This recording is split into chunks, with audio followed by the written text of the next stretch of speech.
Sorry, I'm going to. Good morning. The Committee on Homeland Security Subcommittee on Oversight and Management Efficiency will come to order. The purpose of this hearing is to examine the threat of radical Islamist terrorism and ways to defeat it. The chair now recognizes himself for an opening statement. From Mohammed Abdulaziz in Chattanooga, Tennessee, Nadal Hassan in Fort Hood, Texas, to Saeed Farouk in San Bernardino, California, radical Islamist terrorism is becoming more and more frequent and devastating. According to the Committee on Homeland Security's September 2016 terror threat snapshot, since 2014, there have been 105 ISIS-linked plots to attack the West, 30 of those in the United States. In 2016 alone, 214 people have been murdered in terrorist attacks against the West, and just a few months ago, the deadliest post-9/11 terror attack on American soil occurred when Islamist terrorist Omar Mateen massacred 49 innocent people in an Orlando nightclub. Unfortunately, the Obama administration is more focused on being politically correct in its terminology than actually confronting this growing cancer, evidenced by, among other things, the unnecessary censorship of Omar Mateen's 911 call transcript. In a joint statement with the FBI, the Department of Justice said the purpose of releasing the redacted transcript was not wanting to provide the killer or terrorist organizations with a publicity platform for hateful propaganda, while still providing transparency. Omitting Omar Mateen's pledge of allegiance to ISIS is one of many examples of the willful ignorance of this administration in confronting the threat of radical Islamist terror.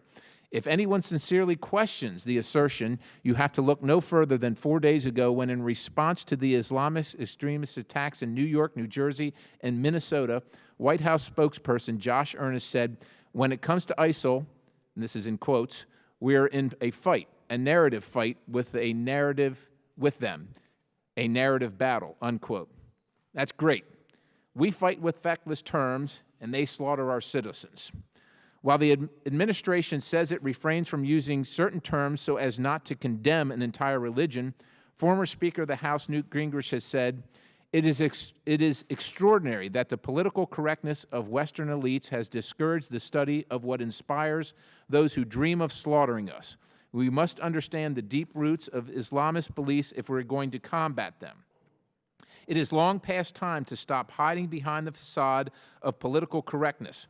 Radical Islamist terrorists are the ones who threaten our freedoms and threaten our way of life, not the millions of Muslims who value peace with their American brothers and sisters. It is well documented that these terrorists murder more peaceful Muslims for their resistance to Sharia adherence than any other group of people. If we are unwilling or afraid to name our enemy and to dig deep into their ideological motivations, how will we ever destroy this scourge? Retired Army Lieutenant General and former Director of the Defense Intelligence Agency, Michael Flynn, said it best. We're in a world war against a messianic mass movement of evil people, most of them inspired by a totalitarian ideology, radical Islam. But we are not permitted to speak or write those two words, which is potentially fatal to our culture. We can't beat them if we don't understand them and are afraid to define them, but our political leaders haven't permitted that. We're not allowed to use the phrase radical Islam or Islamists. That's got to change. By disavowing the use of specific phrases and by denying contributing factors to this extremist movement, the administration is undercutting prominent Muslims who truly understand that reforming Islam must come from within. We must target the root causes of radicalization instead of waiting until countless more of our citizens are murdered by these radicals and then playing defense after the fact. The Department of Homeland Security was established in response to the tragic terrorist attacks of September 11, 2001. DHS currently is the lead federal agency in an initiative known as Countering Violent Extremism, or CVE. For example, in September 2015, DHS created the Office of Community Partnerships to counter violent extremism by coordinating efforts among federal agencies. Congress already appropriated $10 million to DHS for CVE grants for FY 2016, but we have no way of gauging whether CVE efforts have been successful or harmful, or if the money is being spent wisely. Additionally, in September of 2015, the Department's Homeland Security Advisor Council, or HSAC, established a Countering Violent Extremism Subcommittee. However, I was appalled and frankly disgusted to learn that a person who tweeted that the 9/11 attacks changed the world for good was even considered, let alone asked to be a member of this group tasked with providing advice to senior government officials responsible for the safety of our nation. In addition, DHS Secretary Jay Johnson became the first cabinet secretary to address the Islamic Society of North America's annual conference, addressing an organization that was an unindicted co-conspirator in the Holy Land Foundation investigation, the largest terror financing investigation in American history, is astounding. Not only are these examples exceptionally troubling, at best, they call into question the Department's judgment and allegiance when it comes to defeating this obvious threat. The scale of these questions is made clear when observers consider the outcome of the Holy Land Foundation proceedings. Along with their plan, uncovered was the Muslim Brotherhood's goal of eliminating and destroying Western civilization, American civilization. Juxtapose that fact with the President's issuance of Presidential Study Directive 11.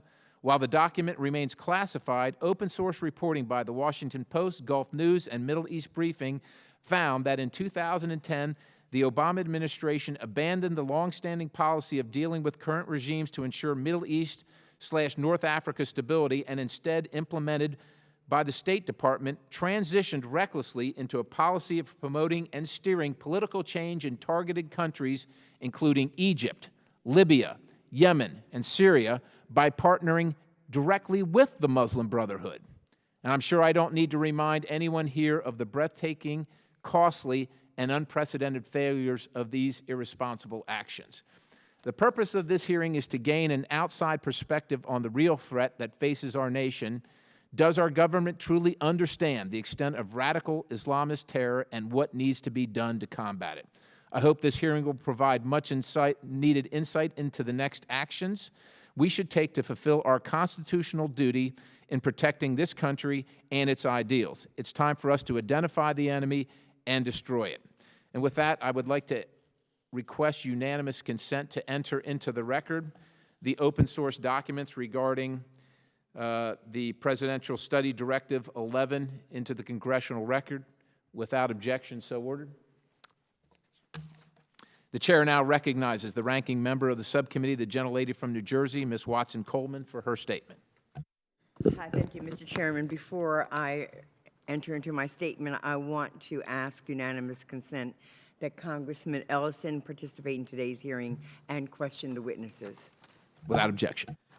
As I am doing this, I also seek unanimous consent that Congressman Pascrell participate in today's hearing and question the witnesses. Without objection, so ordered. Thank you, Mr. Chairman. And I want to thank you for holding today's hearing.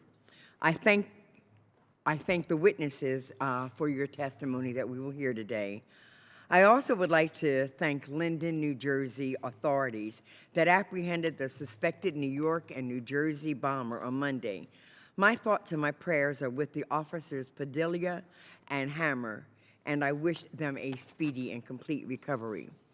Last week, we honored those who lost their lives on September the 11th, 2001. 15 years after these horrific attacks, we recognize that the terrorist threat to the United States has evolved. No longer do terrorists have to travel overseas for training or be directed by a leader of a terrorist organization in order to cause harm to the United States. As we have seen from the terrorist attacks in Orlando and in Charleston, and quite possibly the attacks in Minnesota and New York, terrorist attacks in the United States can be lone actors inspired by a particular ideology. This ideology can be espoused on the internet or in public forums. Additionally, propaganda, including political discussions, such as the name of this hearing, that provide a misnomer to the threat, also add to the rhetoric that can inspire a lone actor. Inflammatory rhetoric, such as the suggestion that the United States should ban or surveil certain populations, also fuel terrorist groups. I caution those with public platforms to be more mindful when addressing that threat. This is not a matter of being politically correct. This is recognizing that our words resonate beyond these four walls. The words we say reach terrorists, both foreign and domestic inspired. Even though we have complicated the situation by debating about labels, the federal government, including the Department of Homeland Security, has renewed its focus on countering violent extremism. While the administration states that countering violent extremism is a whole of government approach, DHS is seemingly a federal government leader for countering violent extremism. Our witness today is the chair of the Countering Violent Extremism Task Force. Also, last year, DHS created the Office for Community Partnerships and recently established the fiscal year 2016 CVE grant program. These programs were designed to develop and expand efforts to counter violent extremist activity. However, while Congress has appropriated the funds for these efforts, there has been no CVE strategy issued by the department, and there has been no implementation plan of this strategy submitted to Congress. I look forward to hearing from you, Mr. Saleem, a specific CVE strategy that will be implemented, and I look forward to you resolving the lack of transparency behind the department's CVE programs. Protecting the American people from terrorist threats is the reason of the Department of Homeland Security, its creation. Therefore, it is imperative that the department and Congress look at the threat picture as a whole. So I look forward to hearing from today's witnesses their four perspectives on the threat to this country, what we are facing, and the ways in which not only DHS, but also the federal government as a whole can counter violent extremism. And with that, Mr. Chairman, as we consider today's subject matter and we consider the activities that we need to engage in, the efforts that we need to support, and the work that needs to be done, and not get hung up on the rhetoric of what we call it, I yield back the balance of my time. Chair thanks the gentlewoman, and the chair recognizes the gentleman, Mr. Thompson, the ranking member. Thank you, Mr. Chairman, and I thank you for holding today's hearing. I'd also like to thank this witness and the other witnesses for their testimony they'll offer. I join the ranking member in thanking the New Jersey authorities that apprehended the suspected New York and New Jersey bomber on Monday. Today we are hearing from the Department of Homeland Security and a private sector panel on the federal government's effort to counter violent extremism. The threat from violent extremism has changed since September 11th. Terrorists do not have to travel overseas to receive training. As we saw in the deadliest attack on U.S. soil since 9/11 in Orlando this past June, the terrorists are acting alone outside of large cells. Terrorists do not have to be directed by any one leader and do not have to be affiliated with any particular group. Terrorists are now being inspired by social media or other public platforms, including political discourse. While top counterterrorism officials have stated that un-American policies such as profiling and exclusion play into the hands of terrorists, people with public platforms still continue to use this rhetoric. For example, there's a presidential nominee who has chosen to call 11 million people rapists and murderers and propose Cold War ideological tests on Muslim visitors to this country. We have members of Congress who suggested that we should profile entire communities. In fact, just yesterday in this very room, we had a member make a comparison of a gifted student's engineering project to the bombs that were built by the perpetrator in New York and New Jersey. And while we put a continued focus on one community and debate titles and names, we still willingly neglect the current threat picture. Yesterday, we also heard from the well-respected heads of police departments from across the nation. They told us that foreign terrorist organizations pose a threat to their communities, but their officers also live with the threat from sovereign citizens and other right and left-wing groups. Our witnesses agreed that the widespread proliferation of guns into the hands of terrorists inspired by foreign and domestic extremists haunt law enforcement every day. This was not the committee's first time hearing that guns were adding complexities to the current threat picture. Secretary Johnson testified that in order for Homeland Security to improve, there must be sensible gun laws. Even though we have had testimony from the Secretary of Homeland Security and police on the front lines about the need for gun reform, the Republican majority continues to block legislation to keep guns out of the hands of terrorists.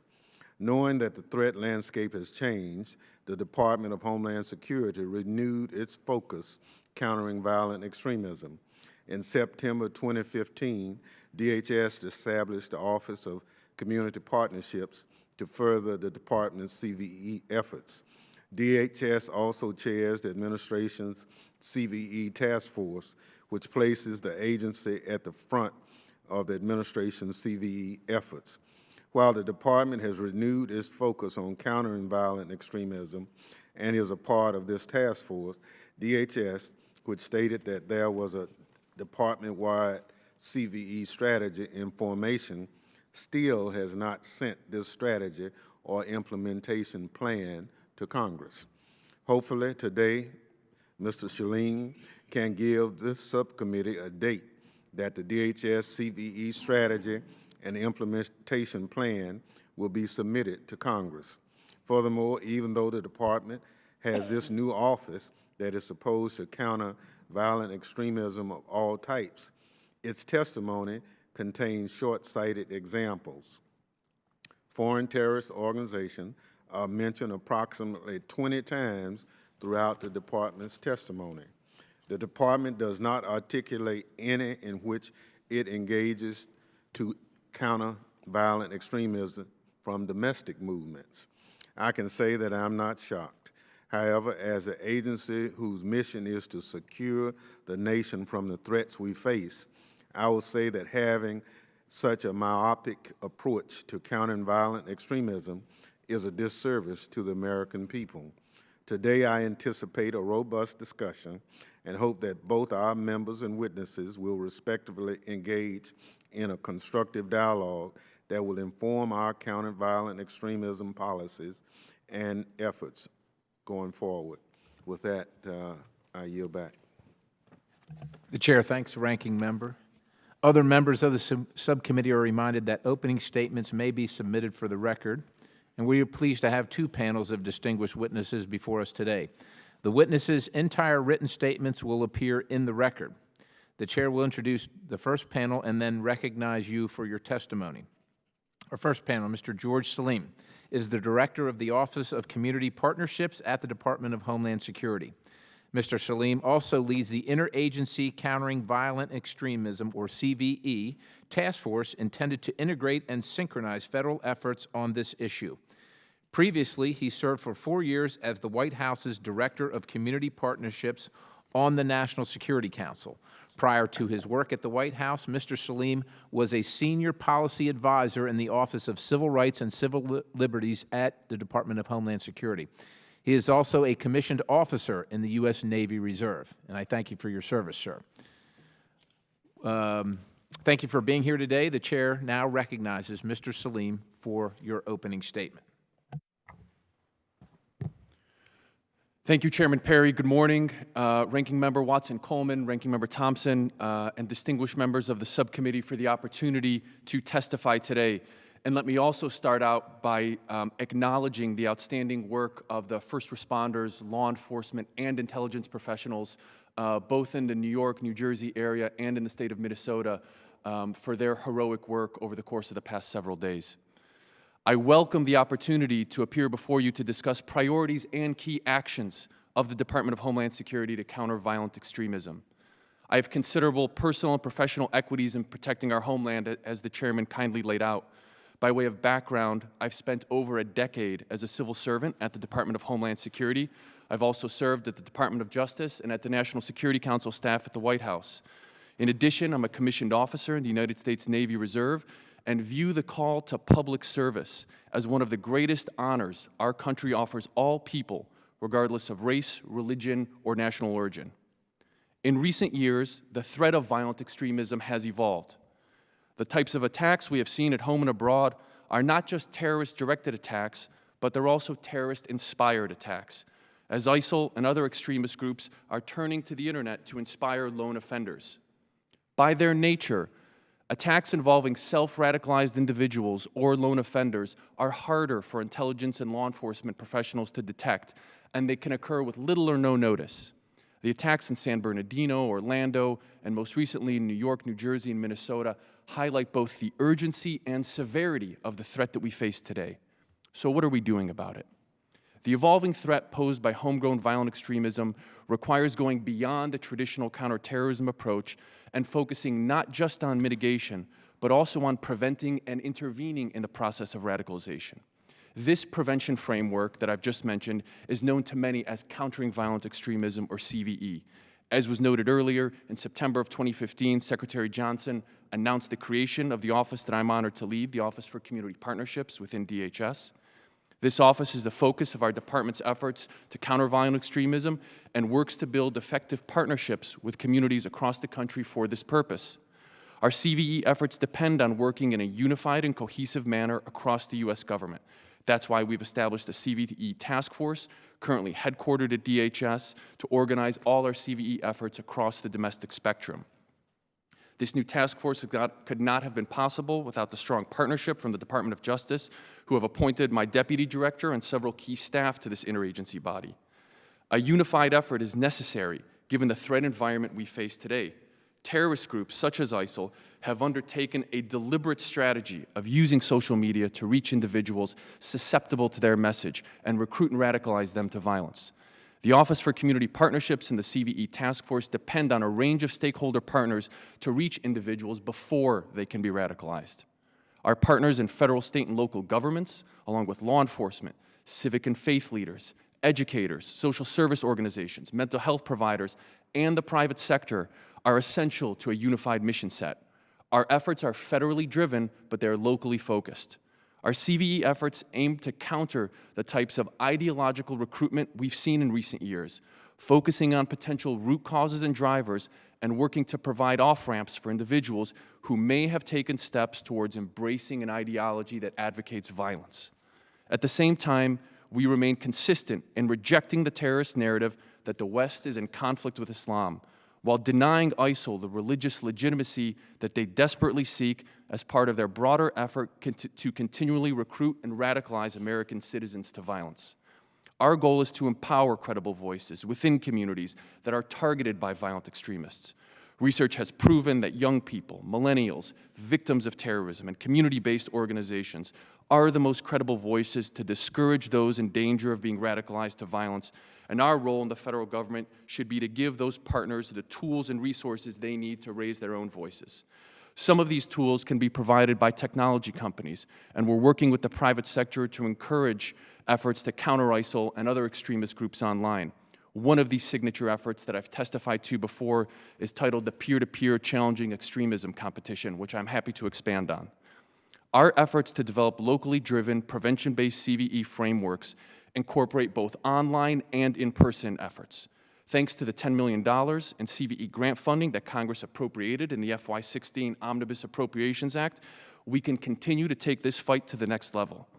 On July 6th of this year, the department formally issued the Notice of Funding Opportunity for fiscal year 2016 Countering Violent Extremism Grant Program, with $10 million in available funds. This is the first federal assistance program devoted exclusively to providing local communities with the resources to counter violent extremism in the homeland. This grant program was developed by the DHS Office of Community Partnerships in partnership with our colleagues and partners at FEMA. The grant period just closed, and I'm pleased to announce the results have been extraordinary. We received over 200 grant applications from over 42 states and territories. All told, we received over $100 million in grant applications. This is a tremendous indication of both the need and desire of state, local, and community-based partners to proactively engage in these efforts. This grant opportunity is an important part of our CVE work and building a comprehensive model that incorporates both cyberspace and community space. As I've stated, events of the last week underscore just how urgent these issues remain and how critical our CVE efforts are in addressing some of our most critical challenges that we face today. Chairman and Ranking Member, thank you again for the opportunity to provide testimony today, and I look forward to working with you and your staffs on this issue. Thank you, Mr. Salim. The chair now recognizes himself for questioning. As we discussed before the hearing, you and I, we do have a common enemy. We in Congress, many Americans, certainly the peaceful Muslim community, many of us remain frustrated with this disconnect of verbiage. With that, early this month, the Secretary himself spoke at ISNA, their annual convention, a group that has been named in the Holy Land Foundation investigation trial, the largest terror financing trial in American history, as their keynote speaker. I don't know how else to put it, but let me ask you this question. How can we as members of Congress and as citizens be sure that the department is not using some of this grant money, some of this $10 million, and sending that hard-earned tax money to questionable organizations such as ISNA or anybody else? How can we be assured of that? Thank you, Chairman, for that question. Let me start out by saying I was with the Secretary at that event, and I've personally attended the Islamic Society of North America Convention for many years. It's one of the largest platforms to conduct outreach and interact with the American Muslim community. There are over 20,000 attendees. I'm happy to share a version of the remarks that the Secretary delivered there. And by way of background, he was the first ever cabinet official to address that audience. And his message was widely well received by those who participated. In specific regard to your question on ensuring that the grant funding is appropriately awarded, we've taken painstaking measures, as is outlined in our Notice of Funding Opportunity, to ensure a rigorous review and evaluation and awarding process for ensuring that any award the department's considering making goes through a thorough and adequate review. So, but by way of answering the question, it kind of leads to more questions about that. And specifically, does that mean you've attended, it was a great event, it was a great it's a great organization, it's big, et cetera. Does that mean that ISNA, once again, an unindicted co-conspirator in the largest terror financing trial and finding in American history, could they receive some of this grant money? The Islamic Society of North America is, if they are a 501c3, I think they are. I've never actually reviewed their paperwork status. If they are a 501c3, under the rules of the Notice of Funding application, they are eligible to apply for a grant in this program. I understand they're eligible to apply. Would they be able to, would you grant them the funds? Is there any prohibition to someone that's involved in terror financing from receiving hard-earned taxpayer funds? I am not aware of any list in the U.S. government of any 501c3s that are prohibited from applying for a federal grant. So there are no barred individuals or organizations, as you currently know, for any reason?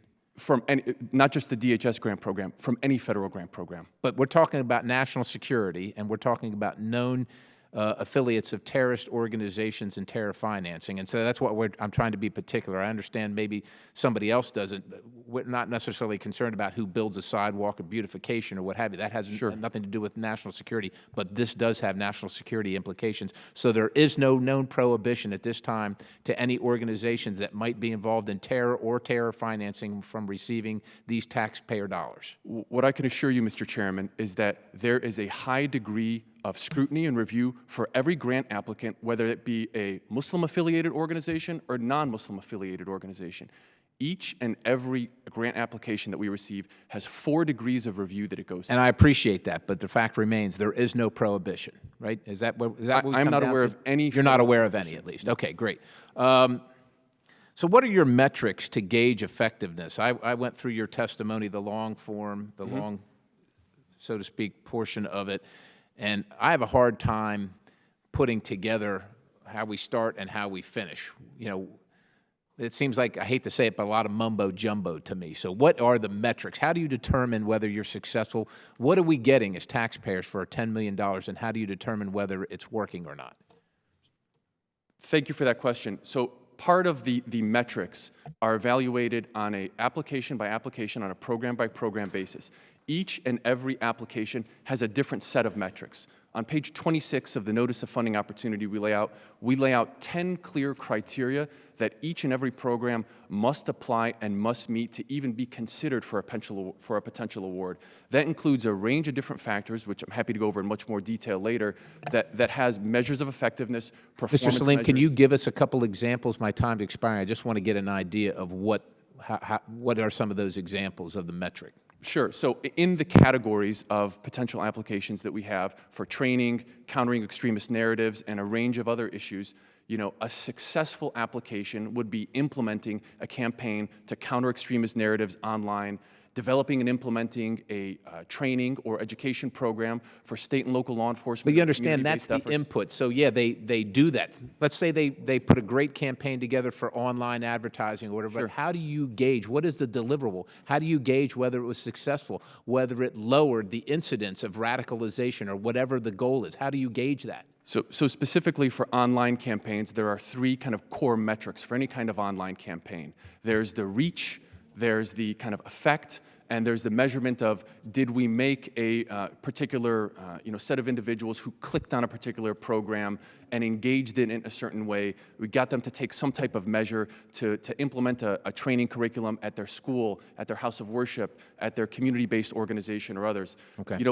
My time's expired. I appreciate it, but I want to be respectful. Thank you, sir. Thank you. The chair now recognizes the ranking member, Ms. Watson-Coleman, for her questioning. Thank you, Mr. Chairman. I think I need to agree that I'm somewhat confused about whether or not you're operating, Mr. Salim, with a strategy and with an implementation strategy, and I don't quite understand the criteria that's being used when you put out the request for the grants and what you will be looking into. So you've been in operation for 1 year, right? Just under. Yes, ma'am. And during that year, have you done anything outside of the agency other than putting the agency together, putting together sort of the flow of work, who's responsible for what? Yes, ma'am. Have you, okay, so you've worked with outside agencies, this Office of Partnerships? Yes, ma'am. Okay, so who are you working with and what are you doing? Okay, so I'll allow two specific examples, if I may. In my role as the director of the CVE task force, we have over 10 federal departments and agencies who are part of that effort. In my role as the director of the Office of Community Partnerships, in addition to rolling out one of the fastest grant programs in the history of federal grant programs in less than 6 months, we created and implemented this CVE grant program, and we've conducted a range of other outreach and engagement opportunities in probably over a dozen states across the country. So I want to know, specifically under this Office of Community Partnerships, what are you doing out there in the community, and with whom are you doing these things? Two core focus areas. The first area on our Office of Community Partnerships and DHS is to build bridges with a range of communities that may be targeted for violent extremist recruitment and radicalization. Let's start with that. Who are you dealing with that, under that sort of core issue, building bridges and developing relationships with communities? A range of, so I have three core sets of stakeholders. One set of stakeholders is state and local law enforcement across the country. Another set of stakeholders is municipal officials, mayors, county council members.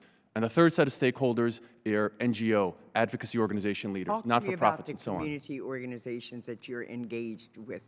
Name some and where they're located and what you do with them. So two of the members of my office, two of my employees are located outside of Washington, D.C. One of them is located and works every day in Los Angeles, and the other one works in Denver.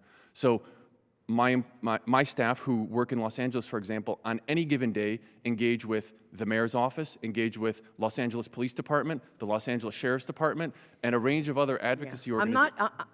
I can find out the government stuff.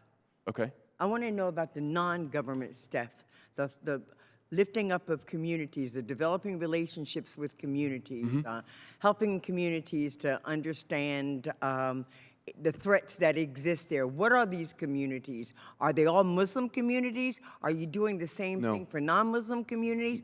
Where are you doing the work, and specifically with whom? Yeah, other than the governments, not the municipal government, not the county government, not the state government. But the NGOs and the community programs that supposedly exist that you're trying to access to be part of this countering violent extremism effort. So many of the NGOs that we work with across the country are in fact Muslim or Muslim-affiliated NGOs. However, not exclusively. Okay, tell me some that you work with that are not. Okay, for example, my staff that work in Denver and service the entire state of Colorado work with a range of different NGOs who are engaged in countering domestic terrorism of all different Name one. forms. I don't have that list on me right now, but I'm happy to provide that for you. Okay, tell me this. There's How no many NGOs secret to do the you work organizations. with, and what percentage of those NGOs are Muslim-focused or Muslim organizations, and how many are not? I think Do you have that information? I don't have it offhand, but I would offer, Congresswoman, that at the end of this grant application period, as I mentioned, we conducted a fair amount of outreach for this grant solicitation. At the end of this grant application period, I'm happy to work with you and your staff to make all the NGOs and staffs that applied for this grant known to you so that we can look at the percentages by breakdown. So you received over 200 applications? Correct. What percentage of those applications did you receive that were addressed to domestic violence, counter violence? Do you have any idea? Ma'am, the grant application closed on September the 6th. I don't have that level of detailed breakdown with me today, but I'm happy to supply it to you. Do you have any idea? Give me, I 70% of them are from... I don't offhand. We received over 200 applications. I have not personally reviewed each one. Do you today. all have any kind of strategy, and my time is just about up, do you have any kind of strategy or plan or implementation or whatever to look at the issue of countering violent extremism from the foreign-inspired, foreign-directed threat to the United States of America and the domestic threat? Yes. Okay. Okay, when are you going to deliver that to us so that we understand? Thank you. And I wanted to address that point that you raised, as well as Ranking Member Thompson, and I think that's a very important point. So, as noted, my office has been in creation for just under 12 months, and I don't want to give the impression that it is without strategy or without implementation plan. So then we should be getting it rather soon as opposed to later. So give me some kind of a date, because you got $10 million that you're considering. Correct. That it ought to be associated with some kind of a strategy, that you ought to be looking at the whole issue from a holistic perspective. Correct. Not just focusing on one religious community, but a whole community in the United States of America that provides that kind of violent threat. Just tell me, when will I get it? When will you send it to Congress? I can assure you, Congresswoman, that I'm committed to working on this issue with you and this I committee. appreciate that. And I'm I simply don't- asking, you've been in business for a whole year. Yes, ma'am. You're telling me that you're operating under some kind of strategy. Yes, ma'am. When can we see it? I don't have a specific date that I can give you today, but I can tell you that I'm a direct report to Secretary Johnson. I have clear direction from he and the department leadership on how our office should be functioning and evaluating itself on a day-to-day basis. To the extent that I'm able to quantify that in a strategic document, to the extent that you're asking for one, I'm working to deliver that to you as soon as possible. We're really concerned that there needs to be a rationale supported in evidence when you consider making grants with taxpayers' money. That there are some metrics in place that you'll be able to evaluate what you're doing, why you're doing it, and the outcome. And I yield back, 'cause I'm a little bit over my time. Thank you, Mr. Chairman. Chair thanks the gentlelady from New Jersey. Chair now recognizes the gentleman from Georgia, Mr. Loudermilk. Thank you, Mr. Chairman, and thank you for being here today. This is actually on C-SPAN this morning, and this was a topic of conversation by many of the callers, because we have to take a strong look at terrorism from an objective standpoint and understand one thing. It's the individual that carries out an act of terrorism. Trucks don't just arbitrarily run over people. Knives don't arbitrarily go through malls and stab people. Hatchets just don't jump up and attack law enforcement officers. Planes don't accidentally fly into buildings by themselves. Pressure cookers don't automatically blow up, killing people. Pipe bombs just don't place themselves in places, and gun stores just don't erupt in gunfire. It's the individual. We have to focus on the individual, and the one thing I do applaud is our effort to identify the reason that we're having an increase in terrorist activity as well as potential terrorist activities is the pure volume of individuals who are seeking to do harm to Americans. And that's through people who are already radicalized, coming in through various means into this nation, whether it be through refugee program or an open border or whatever. There is a pure volume of people coming into this nation seeking to do harm.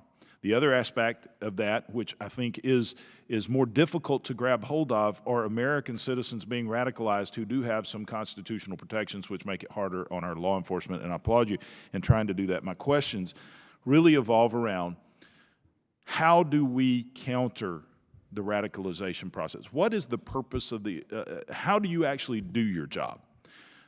Is the purpose to intervention to stop the radicalization process?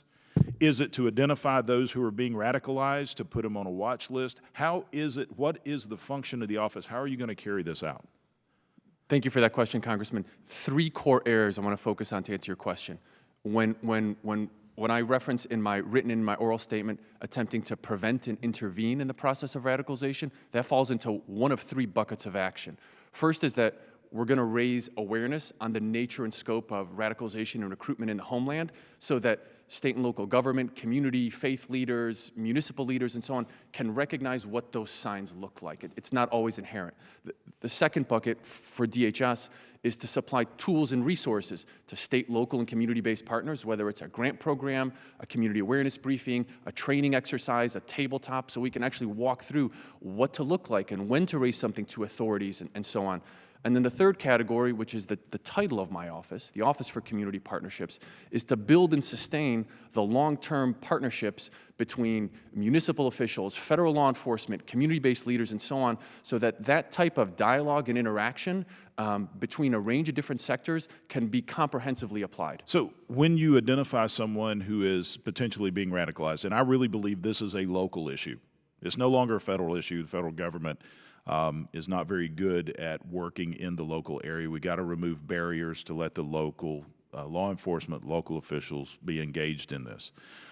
And I think the people trust their local governments more than more than the federal government. I completely agree, sir. So what do you do when, all right, we see a young person that's in process of being radicalized? What do you do? That's what I'm looking for. What action are we taking at that point? So this is the complexity around radicalization. It's not a black or white issue. It's not this person is indefinitely being radicalized. And that's what makes some of those cases that we've seen in recent years so difficult for law enforcement or our intelligence agencies to detect. That's why we're supplying specific information, training, tools, and resources at the local level. And I'm in complete agreement with you that this must be a locally led initiative. And it has to go further because I think it would be a great gift to us if, let's say, a parent would approach the FBI and say, my son is showing signs of radicalization or my son is a terrorist. Would you agree? I would absolutely Didn't that agree. just happen in New York City? I'm not sure of all the specifics of the case. I believe the parent came to the FBI and said, my son's a terrorist. Yeah. So what I'm saying is our intervention has to be better than it is today. We have to take that to the next level. And I'm in support of the efforts that we're trying to do. But do we have any evidence that intervention, have we had any successes in actually countering the radicalization process? Congressman, I'm in complete agreement with the facts as you stated them, and I would just offer that in attempting to develop this path of countering violent extremism that I've laid out, the director of the FBI, the director of Homeland Security, and others have said numerous times, we're not going to arrest our way out of this threat. We have to have a number of alternatives. That's what the CVE focus is getting community leaders, local officials, and so on to have early indications of the potential of radicalization and have options other than just call the FBI. But do we have any success? Can you point to where countering violent extremism has actually reversed a radicalization process or resulted in us stopping? Yeah, part of the difficult part of answering that question is you're really asking to measure a negative. But I know anecdotally in cities across the United States, young people who have witness some type of who have exposure to violence or trauma and have a potential propensity to violence in some way, that's been raised up to school or religious or local law enforcement officials, and they've been taken off that path. That's been happening anecdotally in a range of cities across the country. I can't sit here before you today and definitively say that person was going to commit an act of terrorism with a pressure cooker bomb, but we're developing that prevention framework in a range of cities across the country, and that's the focus of our I'm grants. looking for effectiveness. Quite often we build programs and it's a black hole of money to dump into. And in the line of the questioning that the chairman had, I do have concerns about NGOs that we're going to partner with. Where is this money going to go? And to follow up with some of the things he was getting to, who determines these guidelines for what organizations you would actually contract with or work with? Who makes that final decision? Ultimately, sir, as laid out in the Notice of Funding Opportunity, the Secretary of Homeland Security has final say. Do you have a list of folks you would not do work with? As I noted earlier, sir, there is not in the federal government a list of NGOs that are prohibited from applying for federal grants. Do we know of NGOs who were engaged in anti-American activities? Do we have a list of NGOs? Do we know of organizations out there that are engaged? I would defer that question to the law enforcement agencies and intelligence partners, but I think there's a pretty keen understanding of if there is an organization in the United States that's conducting any type of criminal or counterterrorism activity, I'm fairly certain that's probably on the FBI's radar. So I would think that we do know of organizations who are engaged in anti-American activities that we would want to have a list of those we definitely would not engage in. And I apologize, Mr. Chairman, I've exceeded my time. Thank you, Congressman. Chair thanks the gentleman. Chair now recognizes Ranking Member Mr. Thompson. Thank you, Mr. Chairman. Kind of pursuing the line of questioning, Mr. Salim, you've said that your efforts to develop a locally driven, comprehensive, prevention-based CVE framework. Can you kind of explain how you can do that when you don't have a strategy or implementation plan? Yes, Ranking Member Thompson, thank you for that question. So a prevention framework in a particular metropolitan or geographic area in the United States, they all look very different. A prevention framework in a city like Boston looks very different than a prevention framework looks like in Los Angeles. What we're doing is we're applying— I understand, but you gotta have an overall framework to operate from. You can apply it to whatever community, but I'm talking about a plan and a strategy. Do you have one? We do. Can you provide this committee in writing both the plan and strategy? I'm working diligently to get this committee with the greatest amount of expediency I possibly can do to get you that plan. Either you do or you don't now. Come on now. I'm sorry? Do you have it? We have plan and direction. And strategy? Strategy, yes. Both? We have a strategic plan for countering violent extremism at the Department of Homeland Security. Look, I understand, but I'm talking about your shop. My office. Yes, sir. Yes, sir. You have the plan and the strategy? We do. When can we get it? I'll be happy to work with you and your staff to get that as soon as possible. I mean, if you got it, send somebody edit for it right now. I'm not at liberty to do it at this very moment, but— Why? Why? Yeah. Because I'm testifying in front of this committee. Don't be facetious, brother. Either the plan exists or it doesn't.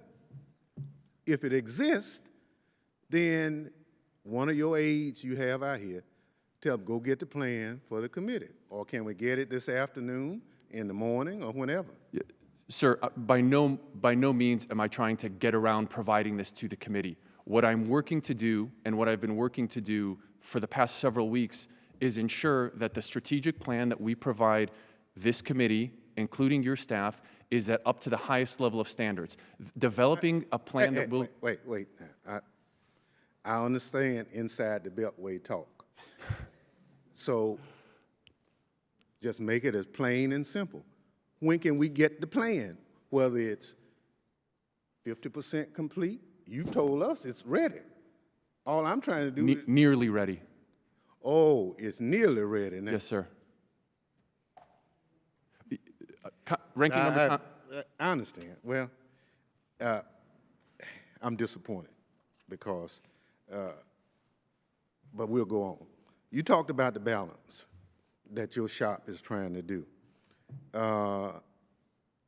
Can you name me 5 NGOs that you're working with right now?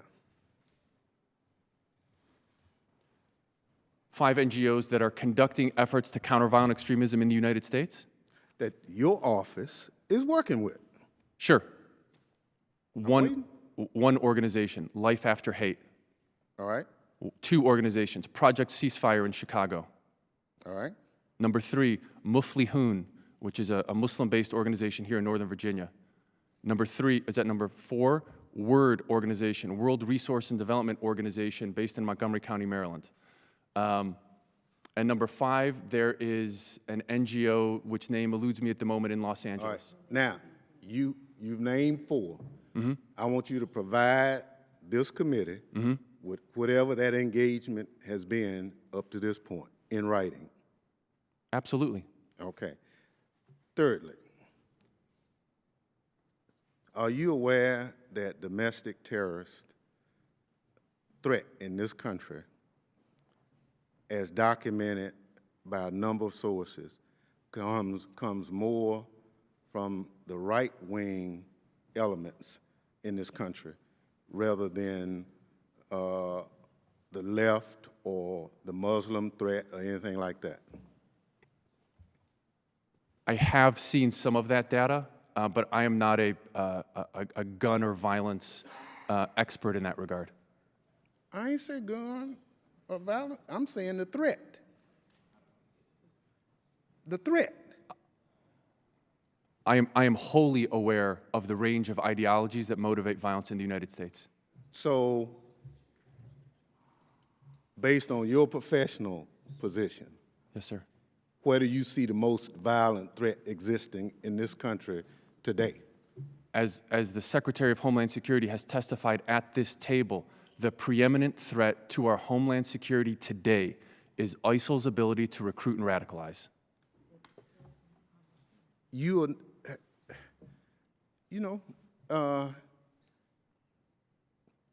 I don't want you to split hairs, but the facts, irrefutable before this committee, says just the opposite. Absolutely the opposite. So I'm really disappointed that you come before this committee ill-prepared to answer the questions. I yield back. Chair thanks the gentleman. The chair now recognizes the gentleman from Florida, Mr. Clausen. I yield my time back to the chairman, Mr. Perry. Chair thanks the gentleman. Mr. Salim, under the headline, under the banner of countering violent extremism, would you consider white supremacist extremism under your umbrella of threats to deal with? Mr. Chairman, we define violent extremism in the executive branch as ideologically motivated violence to further political goals, so irrespective of what the ideology is. It can be domestic in nature or it can be foreign-inspired in nature. Okay, let me use another term. Would you consider the Ku Klux Klan someone that your organization would wish to deal with in countering violent extremism? I don't think the DHS Office of Community Partnerships wishes to deal with the Ku Klux Klan, Mr. Chairman. I didn't say deal with them as in deal with them and in working some kind of an agreement with them, but the things that they espouse. Is that a problem in our country that you would fall under the scope of your purview? To the extent that any organization, either foreign or domestic, espouses violence in the United States, Well, have they not espoused violence in the past? Has the Ku Klux Klan? Yes. Absolutely they have. Okay. So shouldn't they, so I'm just trying to figure out if they fall under the umbrella of your purview. Ideologically motivated violence, whether it be... Are they not ideologically motivated? I believe they are. Okay, so it seems to me they fit all the requirements. I'm just trying to get a simple indication of whether that's, we're trying to figure out what you consider CVE. Maybe I know, maybe Mr. Thompson knows what he considers it to be. We're trying to figure out what you consider it to be, so we're giving you examples, and I use this one. Based on that, based on the information that you just provided, ideological history of violence, would they fall under that within your purview, based on your definition, your guidelines, your mission? To the extent that an applicant for the Countering Violent Extremism grant program wants to institute some type of program to counter the ability for a Ku Klux Klan or any other organization to espouse the type of violence that they have done historically, that would absolutely fit within the remit of our Okay, office. so you're talking about the grant program and applicants that say, look, we want to deal with, when I say deal with in the context of we want to minimize the effect, influence of an organization that is a white supremacist organization, such as the Ku Klux Klan, that would be something you would be interested in engaging in. Again, nothing in my office, in the Office of Community Partnerships, or in this grant program, there's no targeting of a specific group. This is why when we talk about countering violent extremism, this is a threat-based effort, right? There is an immediate threat in the homeland today, right, by enemies of the United States, sworn enemies of the United States, to recruit and radicalize here in the homeland. What this office's mission and what the resources we're putting out are to prevent and intervene in that process of radicalization, sir. So there's no thought whatsoever to different organizations that are known by most Americans, certainly by the records, to have an ideological interest in and use violence to promote their political objectives. As long as it has a name to it, you don't look at the name, you just look at anybody. I apologize, I misunderstood the question. Let me draw a clear distinction. We are not an office that does analysis on hate or different terrorist organizations. My office is purely focused on, again, as I laid out earlier, developing and building the partnerships with communities across the country and the range of stakeholders that I laid out, as well as— Goodness, I don't know how you direct your resources if you have no idea where you're headed. You don't even, if you don't know where you're going, how do you know where to direct your resources? And you can't name one. I just gave you an organization and you essentially said, no, they're not one of the— We're not focused on specific organizations. But what are you focused on? We're focused on providing tools and resources to federal, state, local, and community partners who are themselves, as the Congressman alluded to earlier, on the front lines of preventing radicalization and By extremism. who? Radicalization by who? You know, different. It's not the place of my office to tell a police chief or sheriff in Cleveland, Ohio, or Los Angeles, California, how they should be driving and implementing their own program. This is why, as part of the grant program, there's a very specific needs analysis and a quantitative set of metrics that speak to how these programs will be applied. So even being fully aware of the actions of certain entities, whether domestic, whether racist, whether religiously motivated, if that terminology can be used, it makes no difference to you, and you wouldn't be able to identify them and place your assets in that direction to have the greatest effect based on this paradigm that you just laid out for me. Let me just go back and be very clear on one thing. The Department of Homeland Security, including my office, assesses that the preeminent threat to our homeland security today is ISIL's ability to recruit and radicalize in the homeland. So you do differentiate with ISIS or ISIL.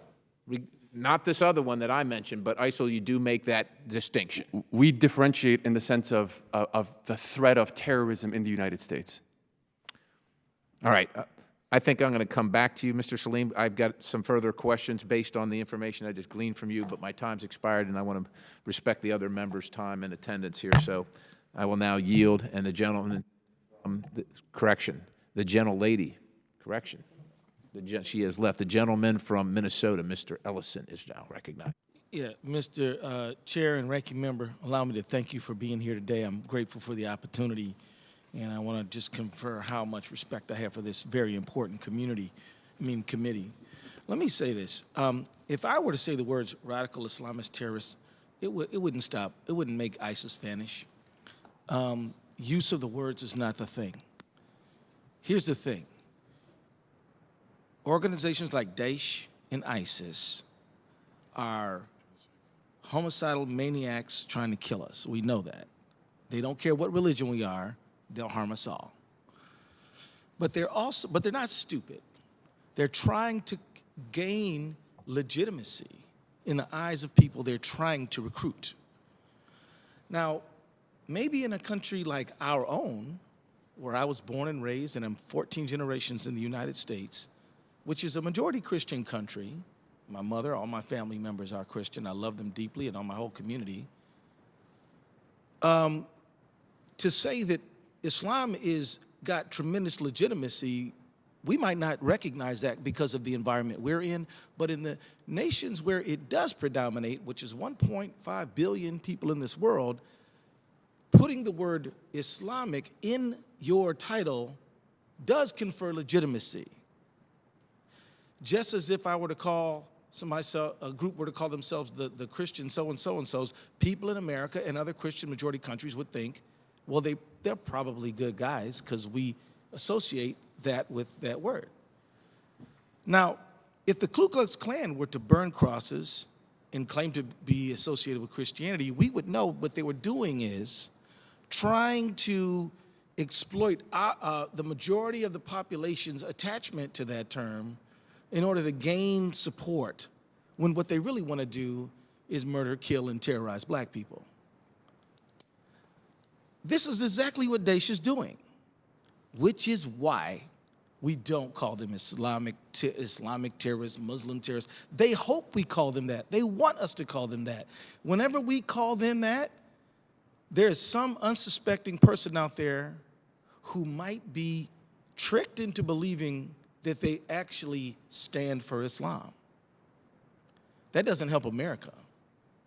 We should be trying to expand our friendships and isolate our enemies. Instead, by saying no Muslims can come into the country, lying about saying that Muslims were happy after 9/11, which they absolutely were not, proven in multiple environments, all we do is help Daesh recruit. Now, I know about Daesh recruitment. They had me in a magazine saying they wanted to kill me personally, by name. And so, this idea that just saying radical Islamist terrorists is somehow going to do anything, it's not going to do anything other than help ISIS recruit. And I don't want to help ISIS recruit. I want to strip them of any legitimacy that they have. And I think that we all should join in that. Absolutely, we should be researching their core ideology and motivation. Nothing about calling them extremists, violent extremists, stops us from doing that. Absolutely, we should understand how they think and what motivates them. And if they pervert religious verses in order to do what they want to do, we should certainly research that.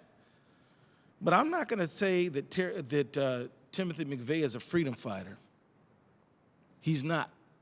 He's a terrorist. And I'm not going to say that Daesh is Islamic. There's neither a state nor they are Islamic.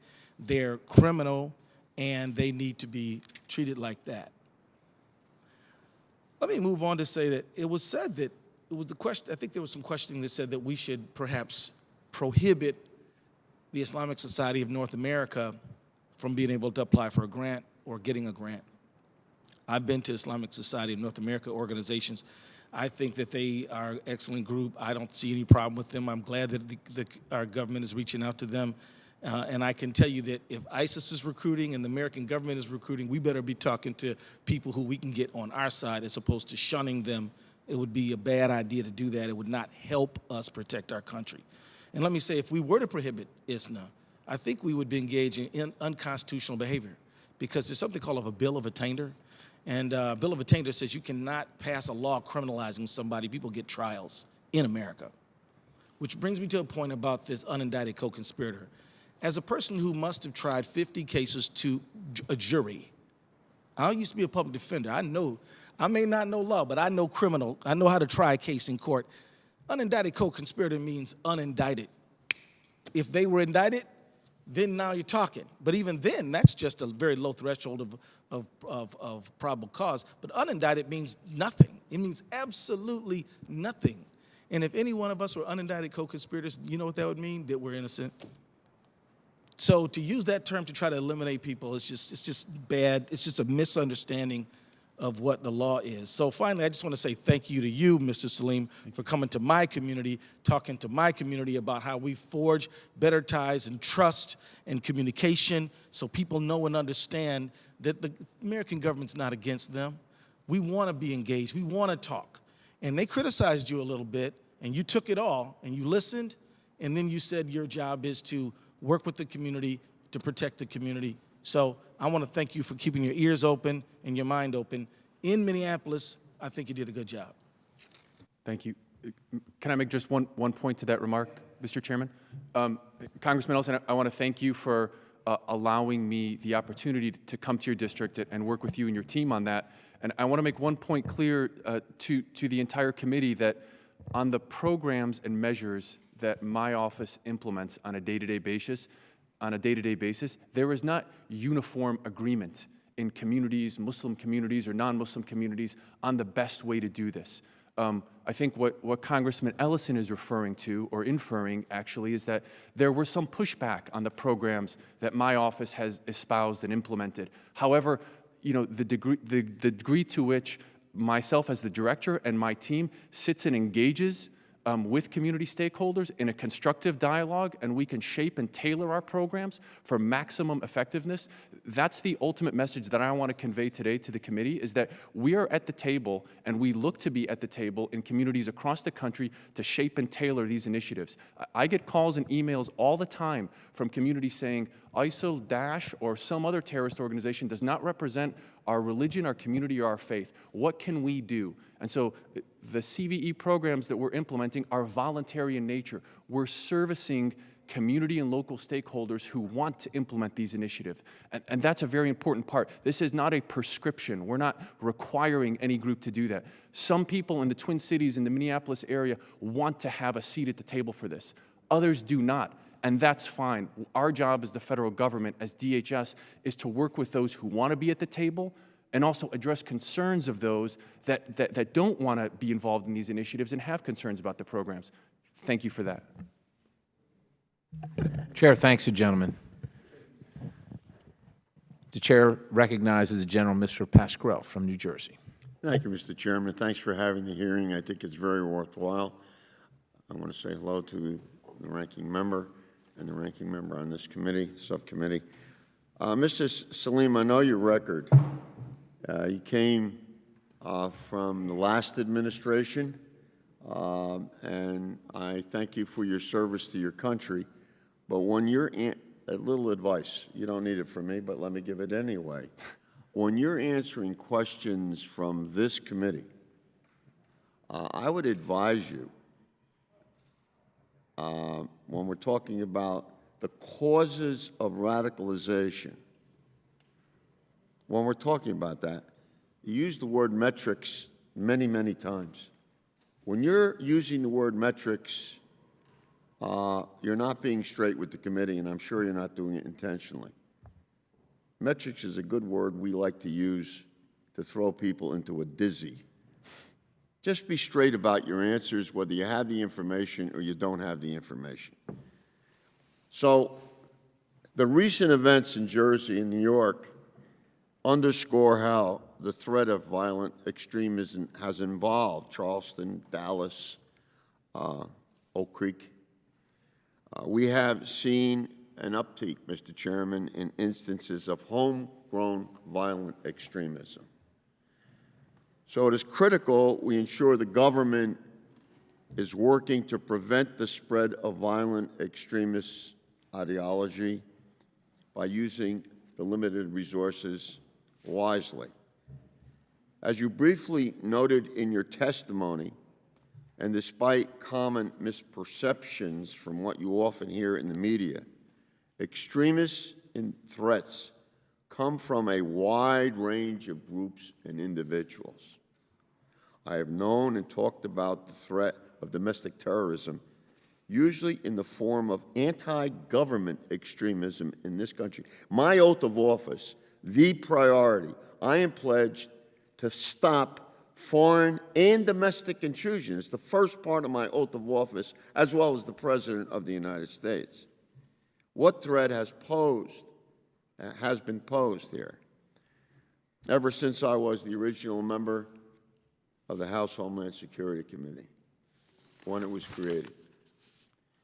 In 2009, a DHS report on right-wing extremism was leaked and prompted an outcry, resulted in the DHS cutting the number of personnel studying, for the record, domestic terrorism unrelated to Islam, and held up nearly a dozen reports on extremist groups. I spoke out very strongly against this decision. It was carried over into this administration's decision. We cannot allow people to silence facts just because the facts do not fit their preferred narrative of who we should and shouldn't be afraid of and concerned about. Eric Hoffer wrote in his book, The True Believer, which is my Bible, about radical thoughts, radical actions against our nation. We want to protect those people that we are voted for us, didn't vote for us, but live in our district and live in this country. We had 3 police folks that testified yesterday. I was not here, but I know what they said. Deputy Chief Miller from New York City. Those guys and gals do a terrific job day in and day out, and you so said it one better than I did in your testimony. My job is to protect them. See, anybody who we decide is going to protect us, we have to protect them. And Mr. Chairman, I have to take exception to one thing that you said before. I agreed with most of the stuff you were talking about. You said you question, and I think you have a right to, the heart of the issue, went right to the heart of the issue about national security. Why should we be perhaps providing dollars to terrorist groups? I hope these groups are being vetted. I'm sure you do too. Well, then why do we allow guns to go to terrorists? So we don't want them to get the dollars, but we allow them at the same time to buy weapons. That is not a slippery slope to defining or destroying the Second Amendment of the United States. It is protecting our law enforcement officers who are outgunned in the streets, regardless of what we're talking about, the gangs, or we're talking about the gangs of terrorism.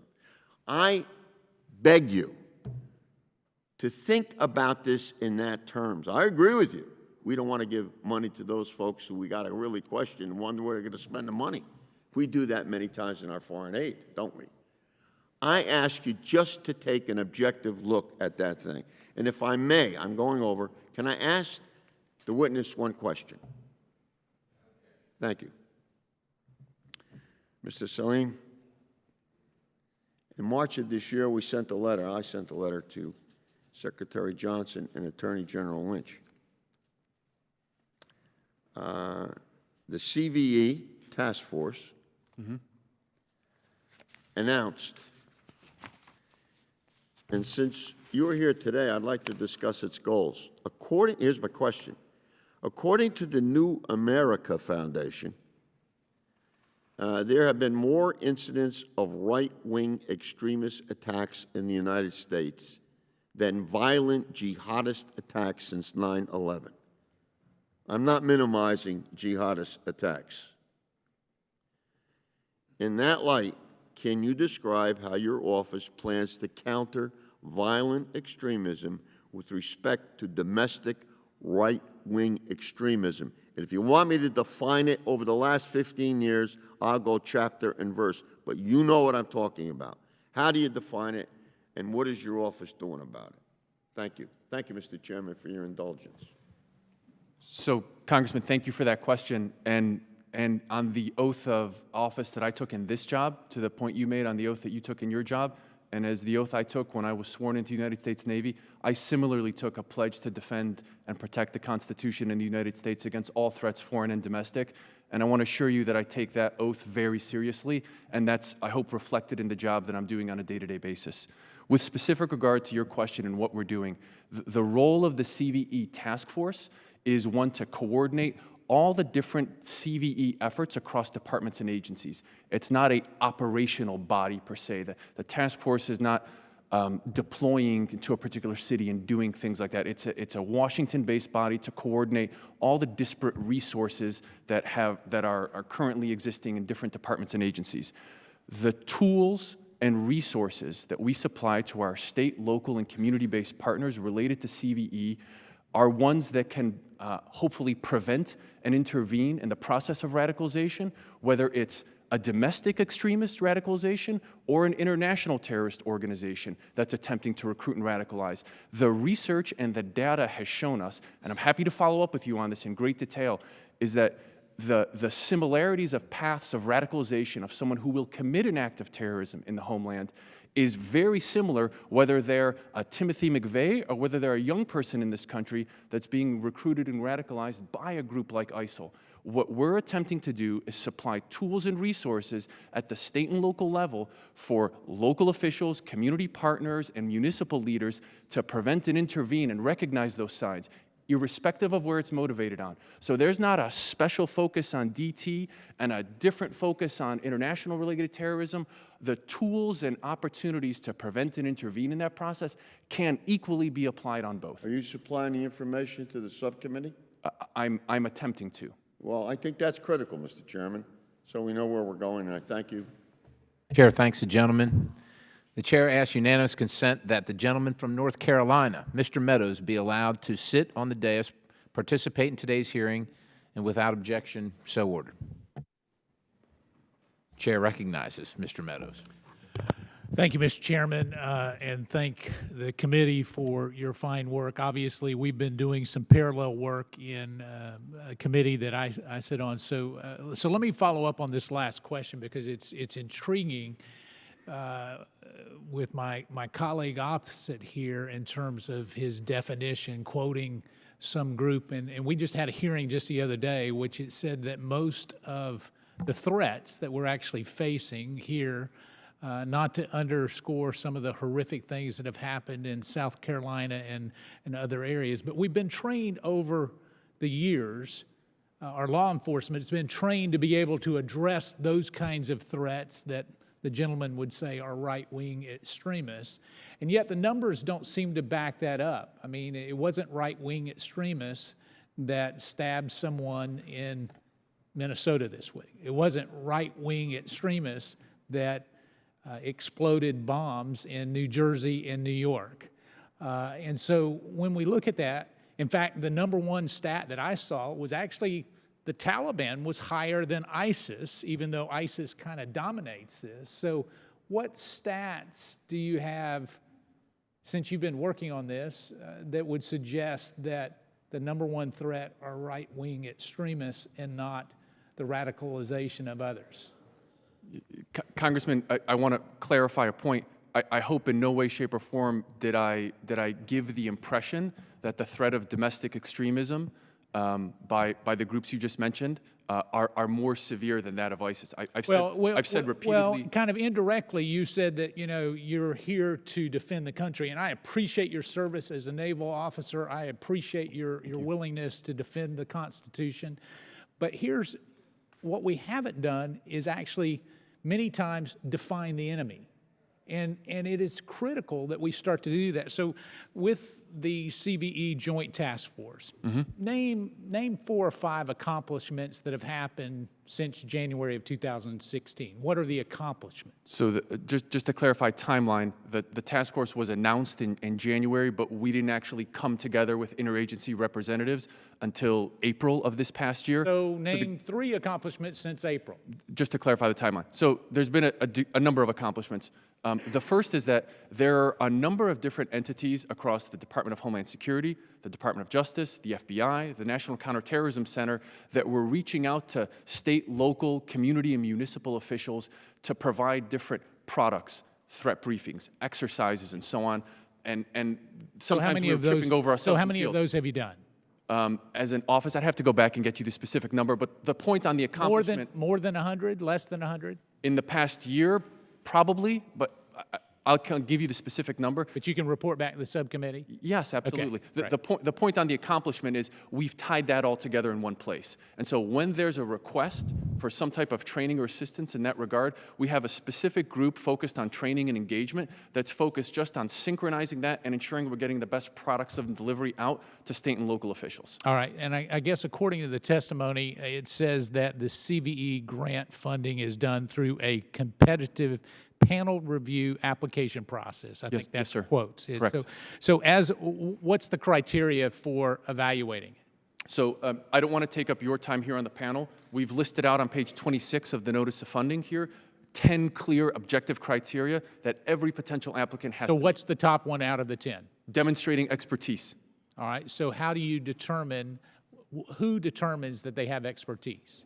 Each and every application is independently reviewed by one of 4 people. An individual who works for me in the Office of Community Partnerships reviews and scores independently each application. An interagency representative from the CVE task force, someone from the FBI, DOJ, the National Counterterrorism Center, and including non-security agencies, education, HHS, and others that are part of this whole of government effort, they independently score and review each application. FEMA.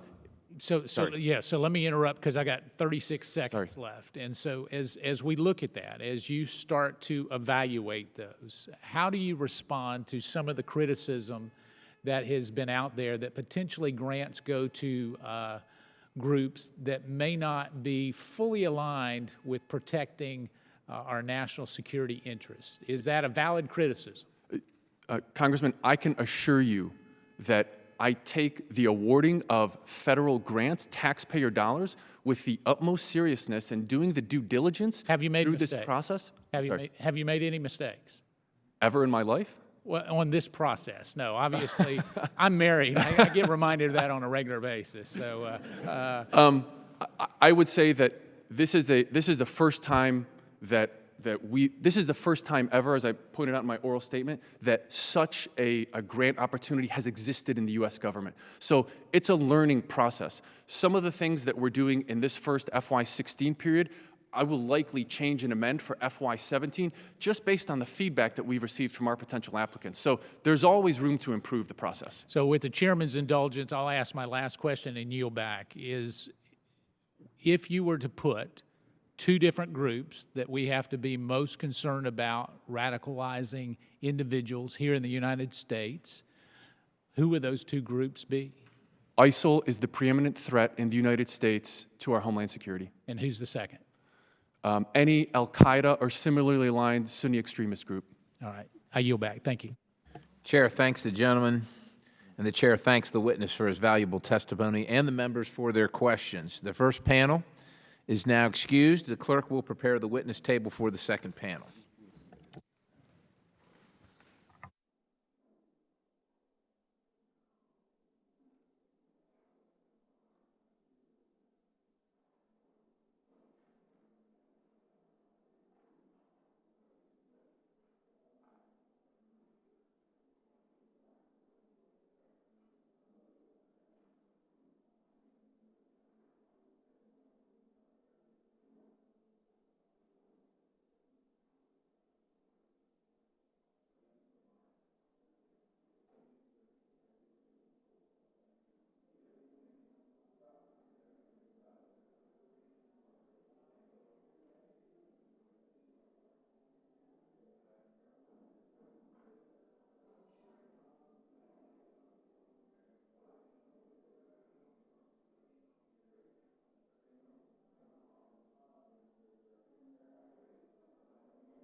The chair will now introduce our witnesses for the second panel. The Honorable Peter Hoekstra served in Congress for 18 years, representing Michigan's 2nd Congressional District from 1993 to 2011. He was the chairman of the House Permanent Select Committee on Intelligence from 2004 through January 2007. He was responsible for leading congressional oversight of the U.S. intelligence community to confront the threats of the 21st century, such as global Islamist terror and cyber warfare, including restructuring the intelligence community with landmark legislation following the 9/11 Commission report. He now serves as the Shulman Senior Fellow with the Investigative Project on Terrorism and is a frequent commentator and writer on radical Islam. Dr. M. Zuhdi Jasser is the founder and president of the American Islamic Forum for Democracy. The forum seeks to counter political Islam, the ideology that fuels radical Islamists. Dr. Jasser was appointed to the United States Commission on International Religious Freedom in 2012. He has testified before congressional committees on numerous occasions. Dr. Jasser served 11 years as a medical officer in the U.S. Navy and is a past president of the Arizona Medical Association. And we thank you for your service, sir. Ms. Sahar Aziz, do I have the first name correct, ma'am? Thank you, is a professor of law at Texas A&M University School of Law, where she teaches courses on national security, civil rights, and Middle East law. Ms. Aziz is also a non-resident fellow at the Brookings Doha Center. Prior to joining Texas A&M, she served as a senior policy advisor for DHS's Office of Civil Rights and Civil Liberties. Ms. Shireen Qadosi is an author, including a senior contributor at counterjihad.com and the founder of the Qadosi Chronicles, a blog about Islam in the 21st century which supports Muslim reformers. For over 10 years, she has been an active advocate of progressive Islam, both educating non-Muslims about Islam and encouraging Muslims to engage in dialogue. She has been recognized as one of the top 10 North American Muslim reformers. Thank you all for being here today. The chair now recognizes Mr. Hoekstra for an opening statement.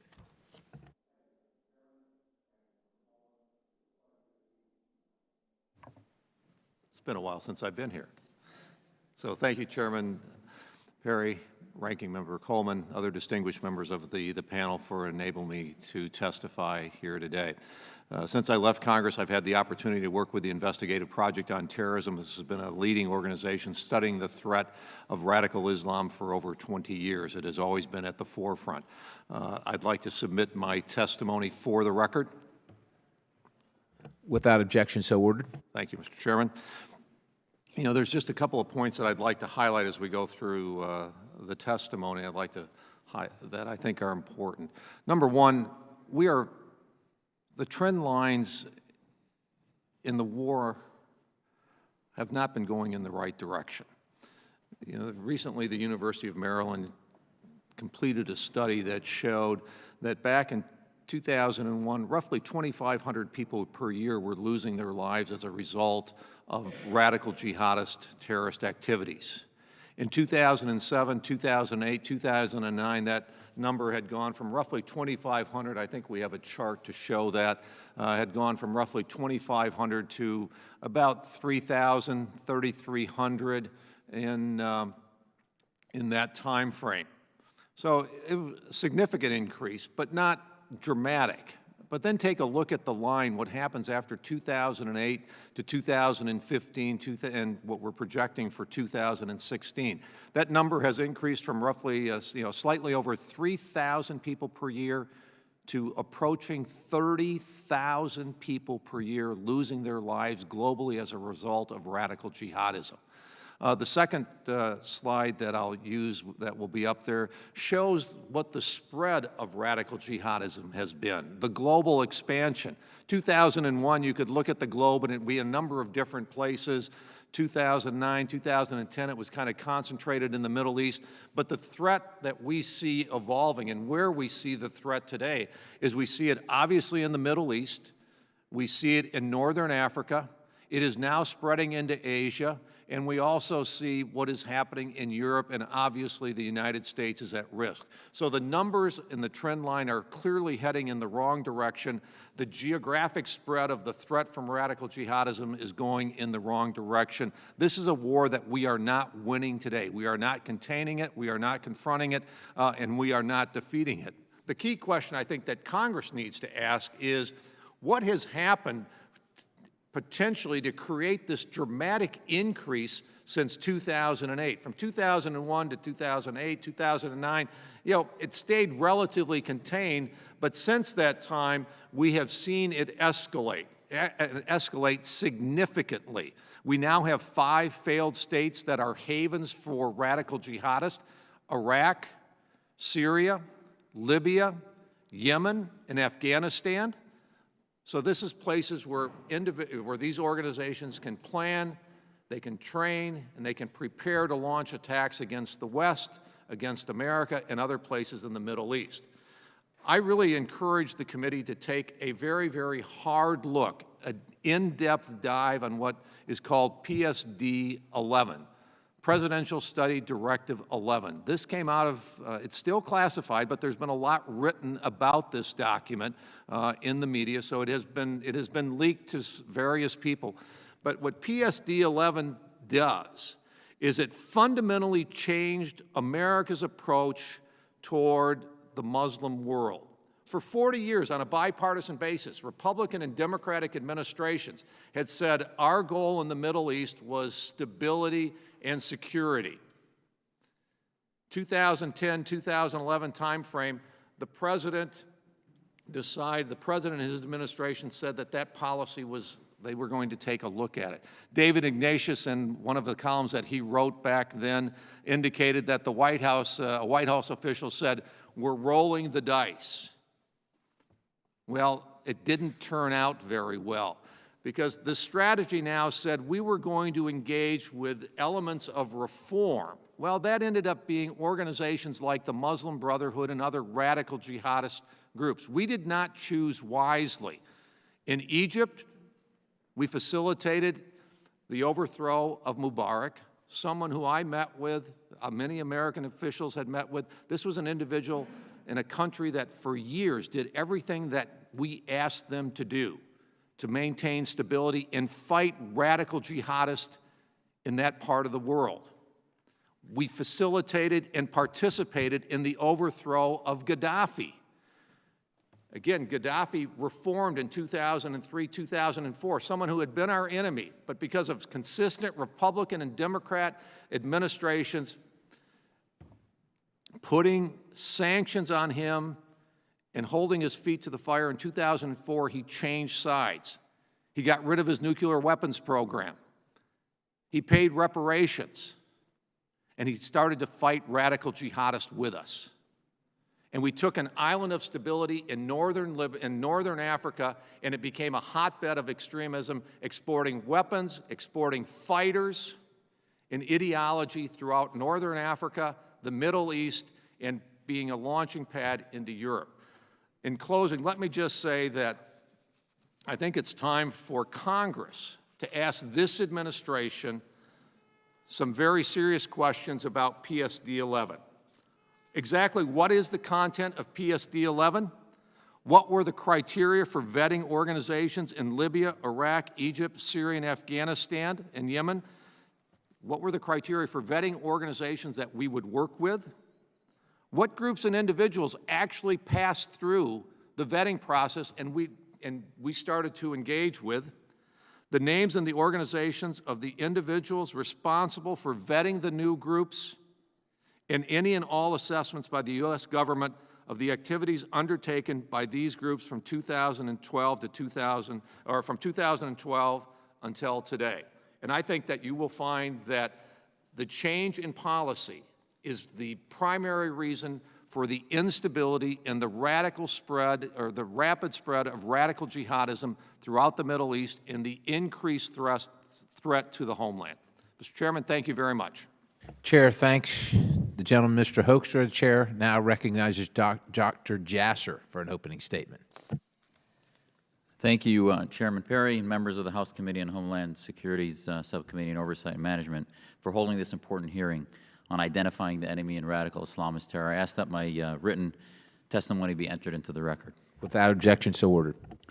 As the president and founder of the American Islamic Forum for Democracy based in Phoenix, I'm here because I could not feel more strongly that our current direction and our current strategy or lack of strategy is deeply flawed and profoundly dangerous for the security of our nation. As a devout Muslim who loves my faith and loves my nation, the concerted focus to de-emphasize the root causes of radical Islam or political Islamic supremacism, Sharia supremacism, is the root cause of the global war that we're in.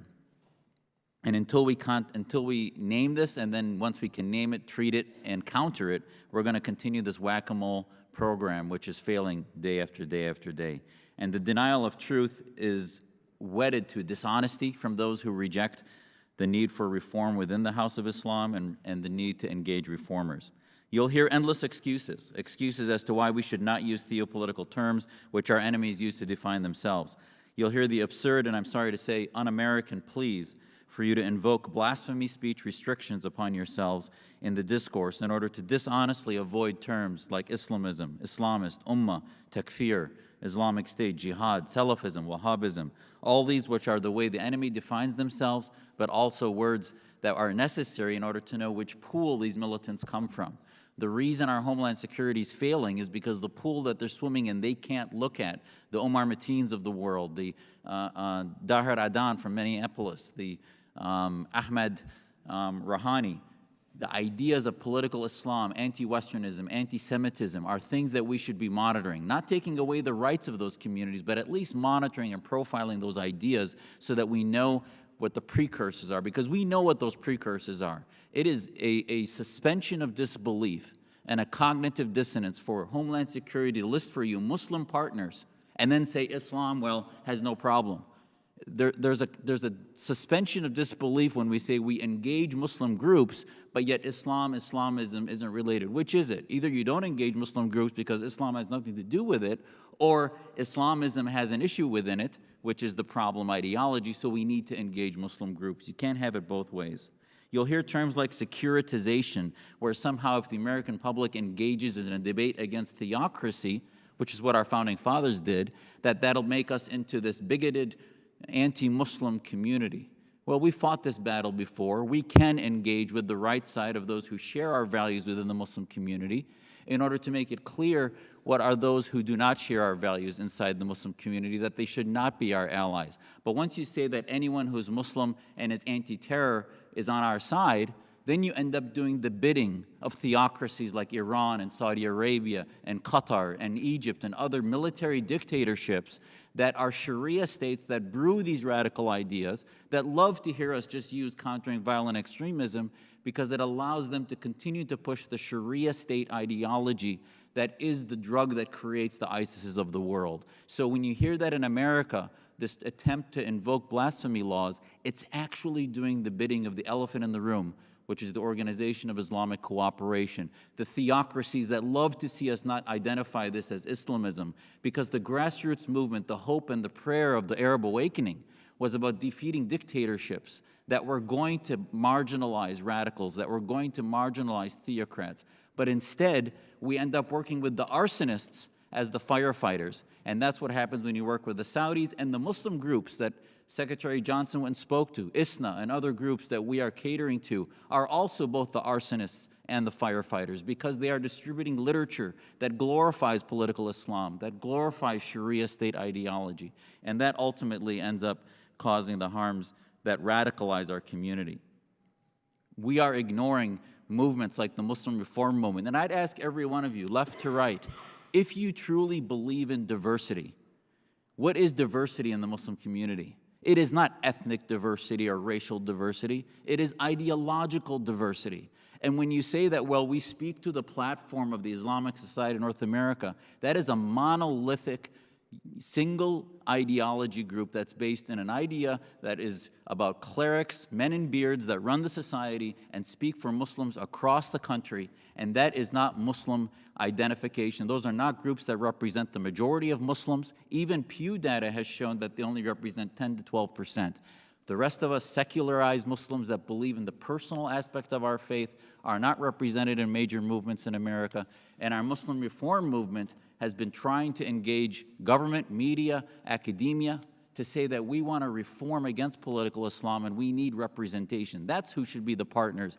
And the reason this whack-a-mole program continues is because we've not been engaging in true reform for the separation of mosque and state, and instead we've been catering to the intoxicant of political Islam, which is the precursor ideology. So in closing, I want to leave you with recommendations. I think we need to transition immediately in Homeland Security away from countering violent extremism, which you're going to hear is already supposedly bigoted, when in fact I don't even know what that is. We need to transition to countering violent Islamism, because that's what they call themselves, and that's what Arabs and Muslims across the Middle East are fighting. So it should be CVI. Second, the U.S. government and academia and media need to include a broad spectrum of diverse voices. If you believe in diversity, have Muslims debate this publicly so that we aren't just sort of marginalized to the lowest hanging fruit, which is the OIC lobby in Washington, which ends up speaking for all of our groups. It's time to stop engaging Muslim Brotherhood legacy groups and recognize their misogynist, anti-Semitic, homophobic, anti-American underpinnings. We must recognize they are not the only voice for American Muslims, and we must make women's issues and freedom of conscience and speech a litmus test when we work with these organizations. It's time to stop giving credence to the concerns of OIC dictatorships and instead have a long vision for the narratives that we're working with. And as uncomfortable as it may be to speak the language of the enemy, they do call themselves Islamists and effectively separate themselves from other Muslims.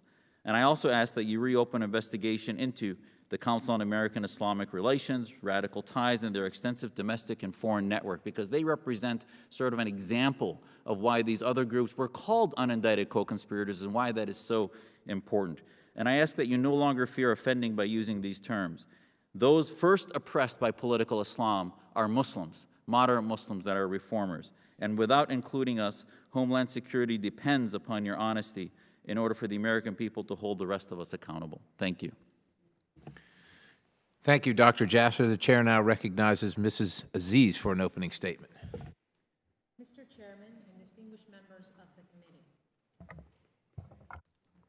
thank you for inviting me to testify. For over 15 years, I have worked with Muslim communities in America in various capacities, including as a civil rights lawyer and as a senior policy advisor for the Office of Civil Rights and Civil Liberties at the U.S. Department of Homeland Security. Currently, I am a professor at Texas A&M University School of Law, where I teach and research at the intersection of national security and civil liberties. The opinions I express today are my own. I ask that my testimony be admitted into the record. Without objection, so ordered. I want to address 4 key issues. First, countering violent extremism programs are counterproductive, as they feed the Daesh's narrative that America is at war with Islam. Second, CVE programs are unnecessary. Third, they are a waste of government resources. And fourth, funds for community development and resilience programs should be administered by social service agencies without law enforcement control. National security is a priority that crosses partisan lines. Americans of all races, ethnicities, and religions are equally concerned with ensuring our country is safe from violence, whether politically motivated terrorism, state violence, or violent crime. Furthermore, we all share an interest in preventing violence before it occurs. As citizens and elected officials, we have a responsibility to carefully examine whether the methods we are using to prevent terrorism are effective. Using Islamic to label terrorism and terrorists is counterproductive because we give Daesh exactly what it wants: legitimacy. Daesh wants to be called Islamic because 99.9% of the 1.5 billion Muslims across the world reject them and refuse to bestow them with the authority to represent them. Hence, when we call them Islamic terrorists, they win the war of ideas. Second, using a religious identity to label a criminal is a slippery slope to calling criminals Christian terrorists, Jewish terrorists, or other religious labels based on a suspect's characteristics or ideology. This has serious adverse consequences on religious freedom and imposes guilt by association on faith communities in the United States. It is just a matter of time before a Muslim terrorist eventually is used as a basis to call someone a Christian terrorist. Now, the Obama administration's CVE programs are managed and funded by DHS and DOJ, and as a result, they securitize government-community relations such that Muslims are perceived and engaged with primarily through a security lens. Muslim Americans are treated as potential terrorists first and citizens second. Such securitized treatment of an entire religious community is counterproductive. CVE signals to the public that Muslims warrant collective suspicion. According to a December 2015 Gallup poll, 43% of Americans harbor prejudice towards Muslims. These biases have contributed toward an alarming spike in anti-Muslim discrimination and hate crimes. Among the most troubling trends is the bullying of Muslim students. In 2016, a survey in California of more than 600 Muslim American students in middle and high school found that 55% reported being bullied or discriminated against, twice the number of students nationally who reported being bullied. Additionally, a report by California State University found that anti-Muslim hate crimes increased 78% in 2015 at 196, compared to 110 hate crimes in 2014. International terrorists point to discrimination and selective government targeting of Muslims in their recruiting efforts to gain followers and sympathy for their perverse political agenda. Daesh, in particular, relies on marginalization and alienation to fuel its narrative that America is at war with Islam. Moreover, CVE programs are unnecessary to preserve American national security. Muslims, like all other Americans, do not need a special program for them to be good Samaritans that report suspicious criminal activity about which they have knowledge. A 2016 Duke University report found that Muslim communities across the country have a positive relationship with police, and that they are willing to engage with police departments based on principles of fairness and equal treatment. According to the New America Foundation, approximately 60% of terrorism plots have been prevented due to traditional investigative methods, of which 18% of those cases were solved by initial tips from Muslim communities without the need for costly and counterproductive CVE programs. CVE is also a waste of resources because Muslim Americans know less about potential plots by individuals acting alone, in secret, and online than law enforcement agencies with a sophisticated array of law enforcement tools and investigative tools. For example, the Boston Marathon bombing, Orlando and San Bernardino mass shootings, and attempted Times Square bombing were all perpetrated by individuals whose families and friends were as shocked to discover their illicit acts as any other American. In conclusion, the tens of millions of dollars spent on CVE programs are better spent on programs administered by social service agencies, with the expertise to assist the multitude of American communities in need of job training, mental health services, refugee resettlement, youth programs, and other services that promote safe and healthy communities. Muslim Americans have made significant contributions to our society and our economy as doctors, teachers, engineers, politicians, and entrepreneurs. They deserve to be treated with the same dignity, equality, and presumption of innocence as all other Americans. Thank you, and I welcome your questions. Thank you, Ms. Aziz. The chair now recognizes Ms. Kadosi for her testimony. Thank you for the invitation to speak. I'm grateful for a critical opportunity to speak on this issue that is very close to my heart at this critical point in our nation's history. I ask that my written testimony be submitted into record. Without objection, so ordered. I appreciate that all of you have taken time today to come here and discuss radical Islam. But just as we evolve from the war on terror to radical Islam, we must really take the next evolutionary leap and realize that we're dealing with a political ideology. We are dealing with a political parasite that is feeding off of a religion, and that religion is already complex by being both peaceful and warmongering. Islamism is a political philosophy with its own rich intellectual and religious history. Muslim reformers today are a beacon of hope in a challenging time. But we are not an anomaly.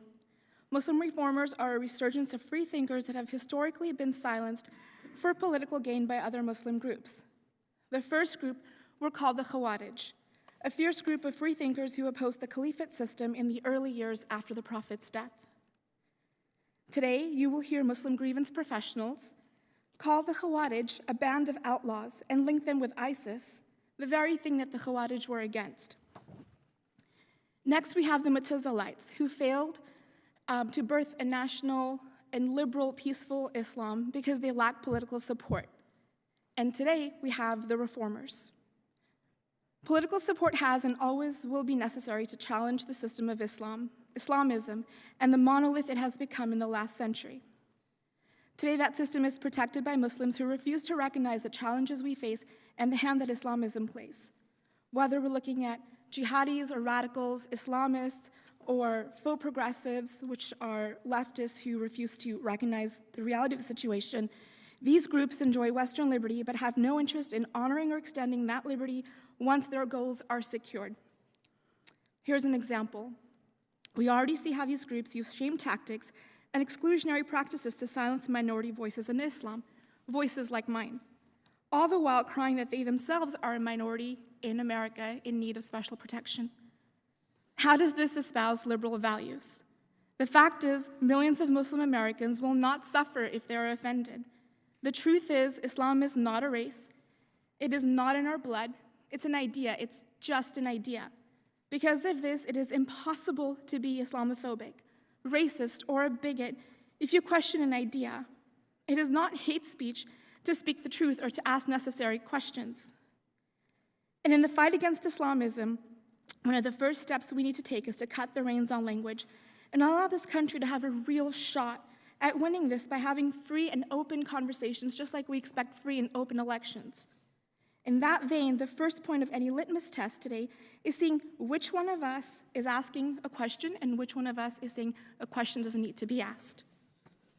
If we want to see more critical thinkers in Islam, if we want to make more voices heard for human dignity, then we need political support and we need a landscape that remembers the best of America, bold and unapologetic truthfulness. The political ideology of Islamism needs to break. At the same time, we have to discuss Islamic theology as well if we want to get to the heart of the problem, as it impacts radicalization and CVE efforts. I want to stress that both Islamism and radical Islam need to be tackled. The former creates a ripe breeding ground for the latter.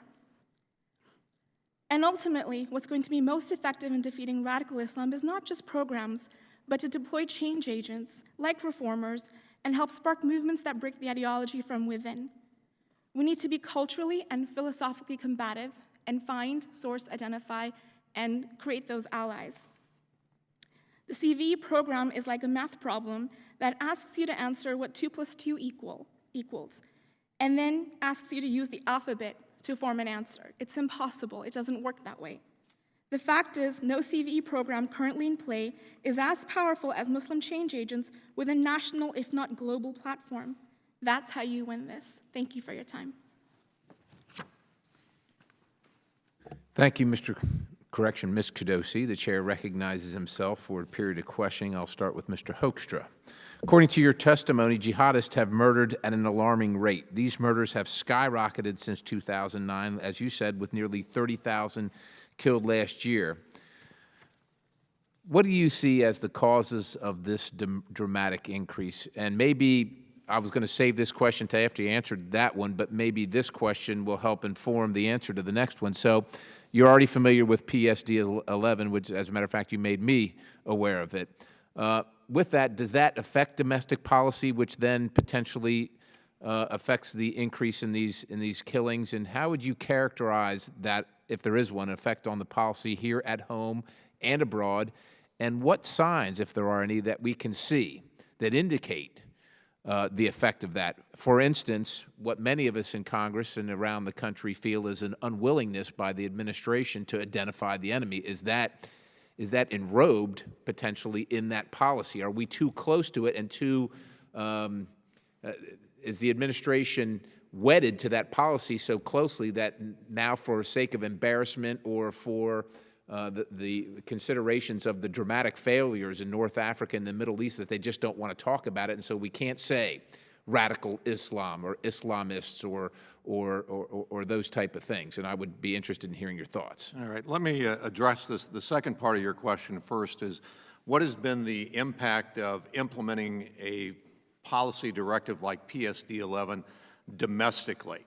The impact domestically is that there are numerous examples which we've identified at the Investigative Project on Terrorism. I actually have a book coming out next month because the evidence is so extensive, so deep, and so broad about the different types of people that have now been coming into the United States under visas to visit. The meetings that have been going on with these individuals and policymakers at state and at the White House is frightening. There's example after example after example of individuals who have embraced Hamas, who have embraced suicide bombers, issued fatwas against and the death penalty against members of the LGBT community, who in prior administrations would never have been granted access into the United States. They would never have gotten a visa. The State Department and Homeland Security would have taken a look at their background, their public statements, and their actions and said, no, they're not getting into the United States. This administration has not only welcomed them into the United States, has welcomed them into the policy arms of the U.S. federal government. So that is how it's domestically expanded domestically. These individuals then frequently will travel around the United States speaking at a number of the organizations that Zuhdi has identified, and they will also participate in fundraising and espousing the same messages of hate that they have given overseas and doing the same thing here in the United States. Internationally, as I said, yes, it is absolutely important to identify the enemy, and we have. All right? What has happened with the Obama administration is that they have narrowed the definition of who the enemy is by embracing with individuals that the Clinton administration, the Bush administration, always would have identified as being part of the problem and and identifying them as the enemy. The biggest example is the Muslim Brotherhood. Under PSD 11, and this is why I think it's absolutely critical that you get the information of who was vetted, how they were vetted, and who we actually started to engage with. But engaging with the Muslim Brotherhood in Egypt and in Libya, two countries that were strong allies in fighting radical jihadists. Okay? We facilitated or actively participated in their overthrow, and we almost lost Egypt. All right?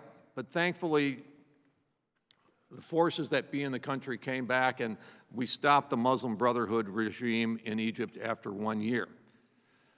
We did lose Libya. And so why do you see this escalation in the number of people who are victims? Because we lost Northern Africa. The weapons caches.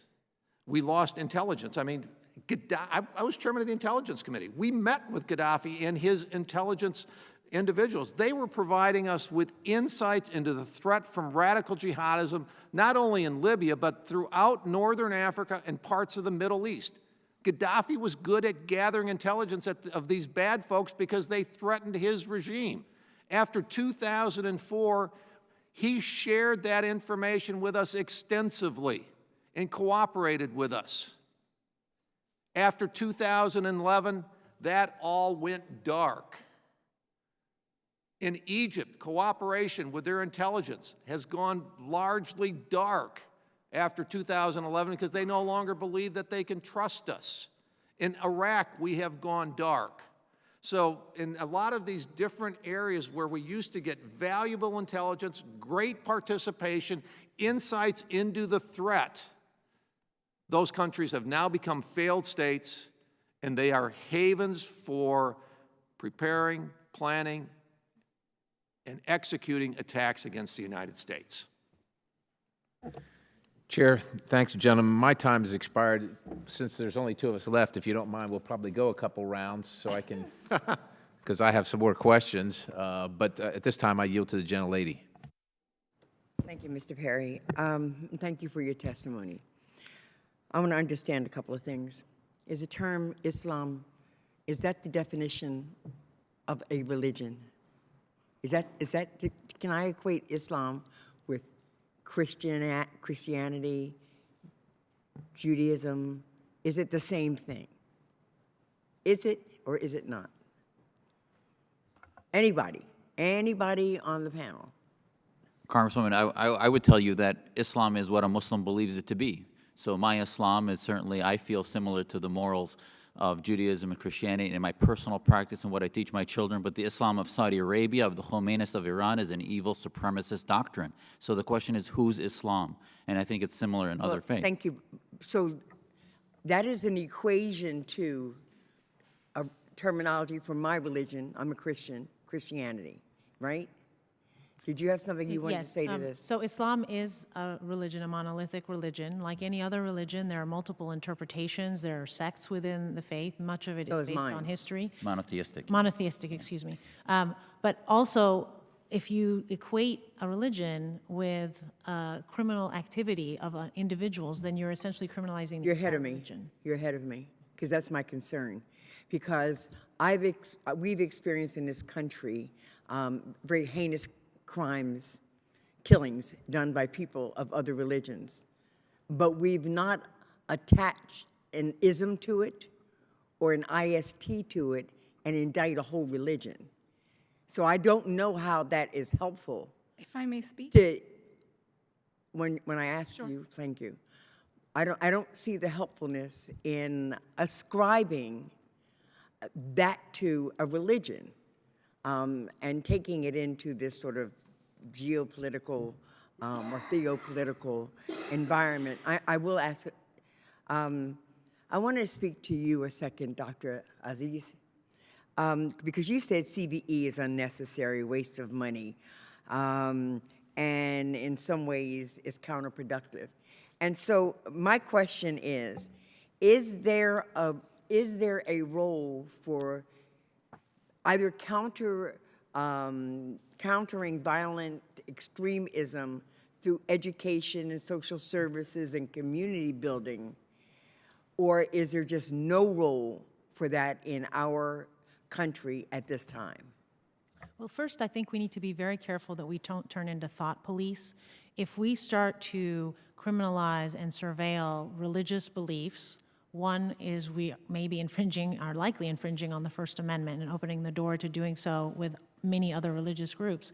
But second is you have to focus on individualized activities, predicate acts for criminal activities that are reasonably suspicious. And that will eventually lead you to the crime. These are very traditional, long-standing practices of law enforcement. So the issue should be for us to be developing these relationships and to inform and educate our total community, and as a means of prevention, preparation and prevention, identification, and encourage sharing. But there's problem with that in your testimony, I believe, because the only agencies involved in this have a law enforcement identification. Did I get that? Is that accurate? Yes, law enforcement is leading the effort, and social services agencies are effectively being co-opted. And that's going to create distrust with communities because they're going to be worried that this is a ruse to spy on them and chill their religious freedom and political beliefs. That's kind of where I also wanted to go. I wanted to know, since you said that you worked in the Muslim community quite extensively, how does the community or the communities feel about the CVE approach, activity, sort of prioritization? It has created a lot of divisions. Most people, well, many organizations want to work with the government in dealing with social problems, economic problems that face Muslim American communities as they face many other communities, particularly problems that are associated with being low income or being a new immigrant community where you may need particular So what do you think the pathway should really be?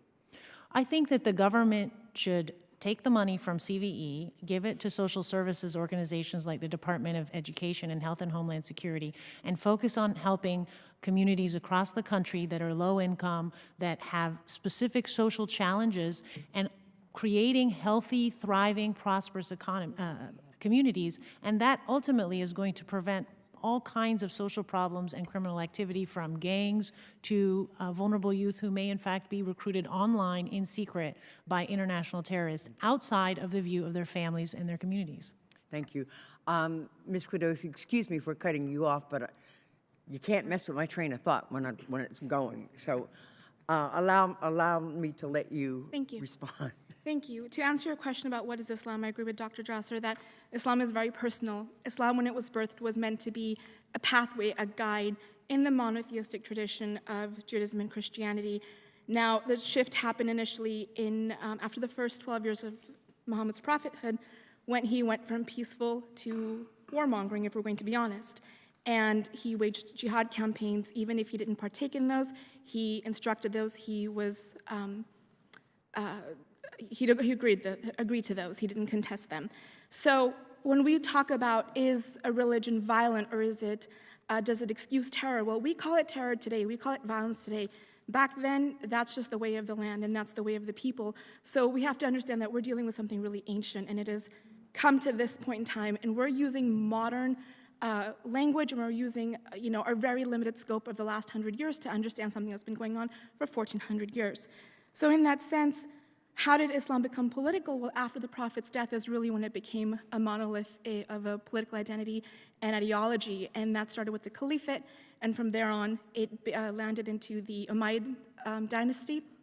This is a very complex thing, so Islam from the get-go has been very political, and that's where we've sort of wandered off path. So when we as Muslims say today that Islam isn't political, it's just peace, it's not peace and war, we as Muslims don't understand our own faith, and that's the problem.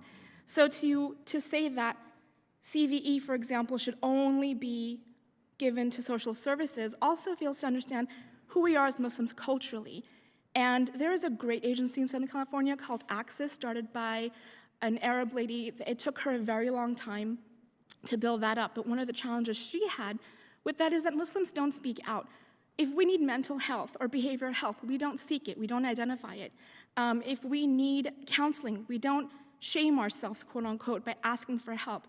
So trusting that social services somehow magically going to solve this is not understanding the mentality of the Muslim mindset. Okay, equating their religion, does that help them to violence and terrorism? Does that encourage them to be outspoken on their needs and desires Could to you participate? clarify by equating your religion? Could you clarify the question? By equating religion? You say that they're very quiet, they're very insular, they don't speak out. And my question to you is, are you encouraging them to be more outspoken, to be more engaging, to be more participatory if you indict their religion as something that is dangerous and akin to terrorism? That was just my statement. Sure, I'd love to answer that, thank you. The direction that we're going with as Muslims is one of confrontation and conversation within ourselves and our own community first and foremost. I've been talking about reform before reform was even a catchphrase. 16 years ago is when I first started this, and the more I talk to Muslims, the more the conversation gets pushed. Excuse me, Mr. Chairman, I want to yield back. I'm way over my time here. If you'd like to proceed. I can wrap it up real quick. We're going to have division in our community. There's going to be confrontation. These are divisive times. And going to a successful conclusion means having those uncomfortable conversations. So we shouldn't be wary of division or afraid of it. We should embrace it and use that as opportunities to really push this dialogue forward. Thank you. Thank you, and thanks. I thank the chair. Thanks the gentlelady from New Jersey as well. Dr. Jasser, Secretary Johnson earlier this year in front of the Senate Judiciary Committee stated, if we in our efforts here in the Homeland start giving the Islamic State the credence that they want to be referred to as part of Islam or some form of Islam, we will get nowhere in our efforts to build bridges with Muslim communities, which we need to do in this current environment right now. Now, I'm not a Muslim, right? So we're trying to figure this out, and we ask you to come and help us. A couple things come to mind. I think there's a doctor of Islamic theology named al-Baghdadi who named the Islamic State of Iraq and Syria. And I'm thinking, well, he's a doctor of the religion, as far as I know. That's his background. That's his education. Who am I to question him if that's what he calls it? And I wonder if there's a difference between Islamist and Islamic, because we use the Islamist term is used in the 9/11 Commission report, and we're trying to be very clear here because we don't want to indict a whole religion, but we need to get to the focus of the problem. So does the use of Islamic terms when discussing groups like ISIS or al-Qaeda really enhance their credibility? Chairman, actually not using it enhances their credibility, because what it does is it lets the loudest, most militant voices and the governments and the organizations that currently have the mantle of Islam to dominate the conversation. So whenever Americans or Homeland Security or government wants to look up Islam, they Google Islam and go to the Islamic identified groups, and it's going to be those that have the heaviest traffic on the internet and those that are making proclamations like Baghdadi was.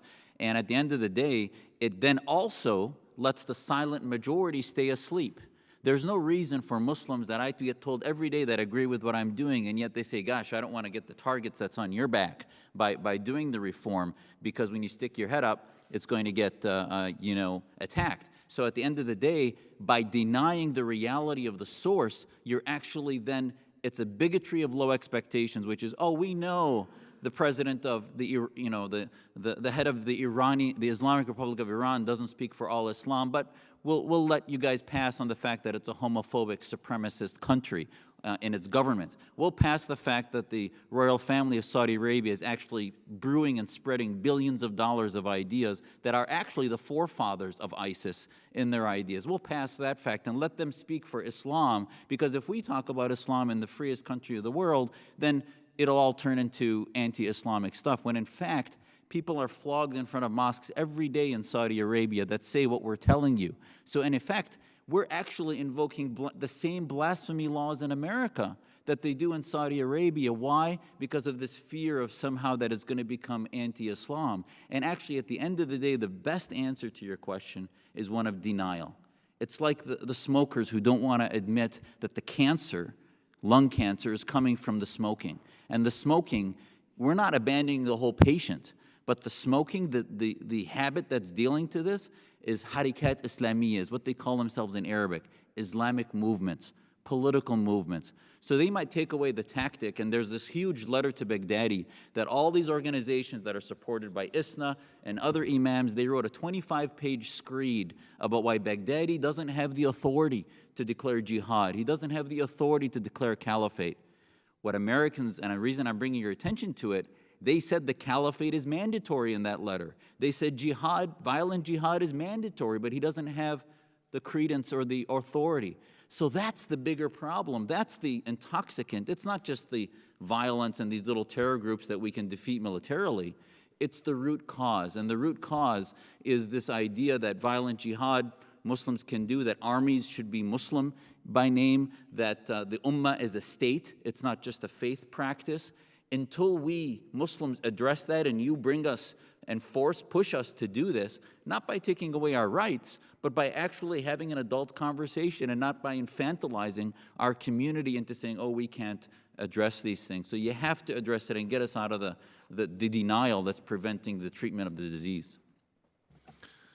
So how do you believe the, I call censoring of certain terms when discussing violent Islamist extremists affects the government's ability to interact with the Muslim communities in the United States? I mean, does this practice, in fact, make us less secure? I think you would agree it does. Absolutely. It makes us less secure, because then what ends up happening is again, like I said in my opening, the arsonists are actually helping us fight fires. And we aren't aware. I mean, Muslim, when I hear them talk about the community, are you working with the community, or what's the effort? The effort is not just Muslims that go to mosque or that are parts of these Islamic groups. It's Muslims that are physicians, attorneys, that work in civic organizations, ethnic organizations, from Indian organizations, Arabic, etc., Syrian organizations, not just religious groups. We are a diverse community.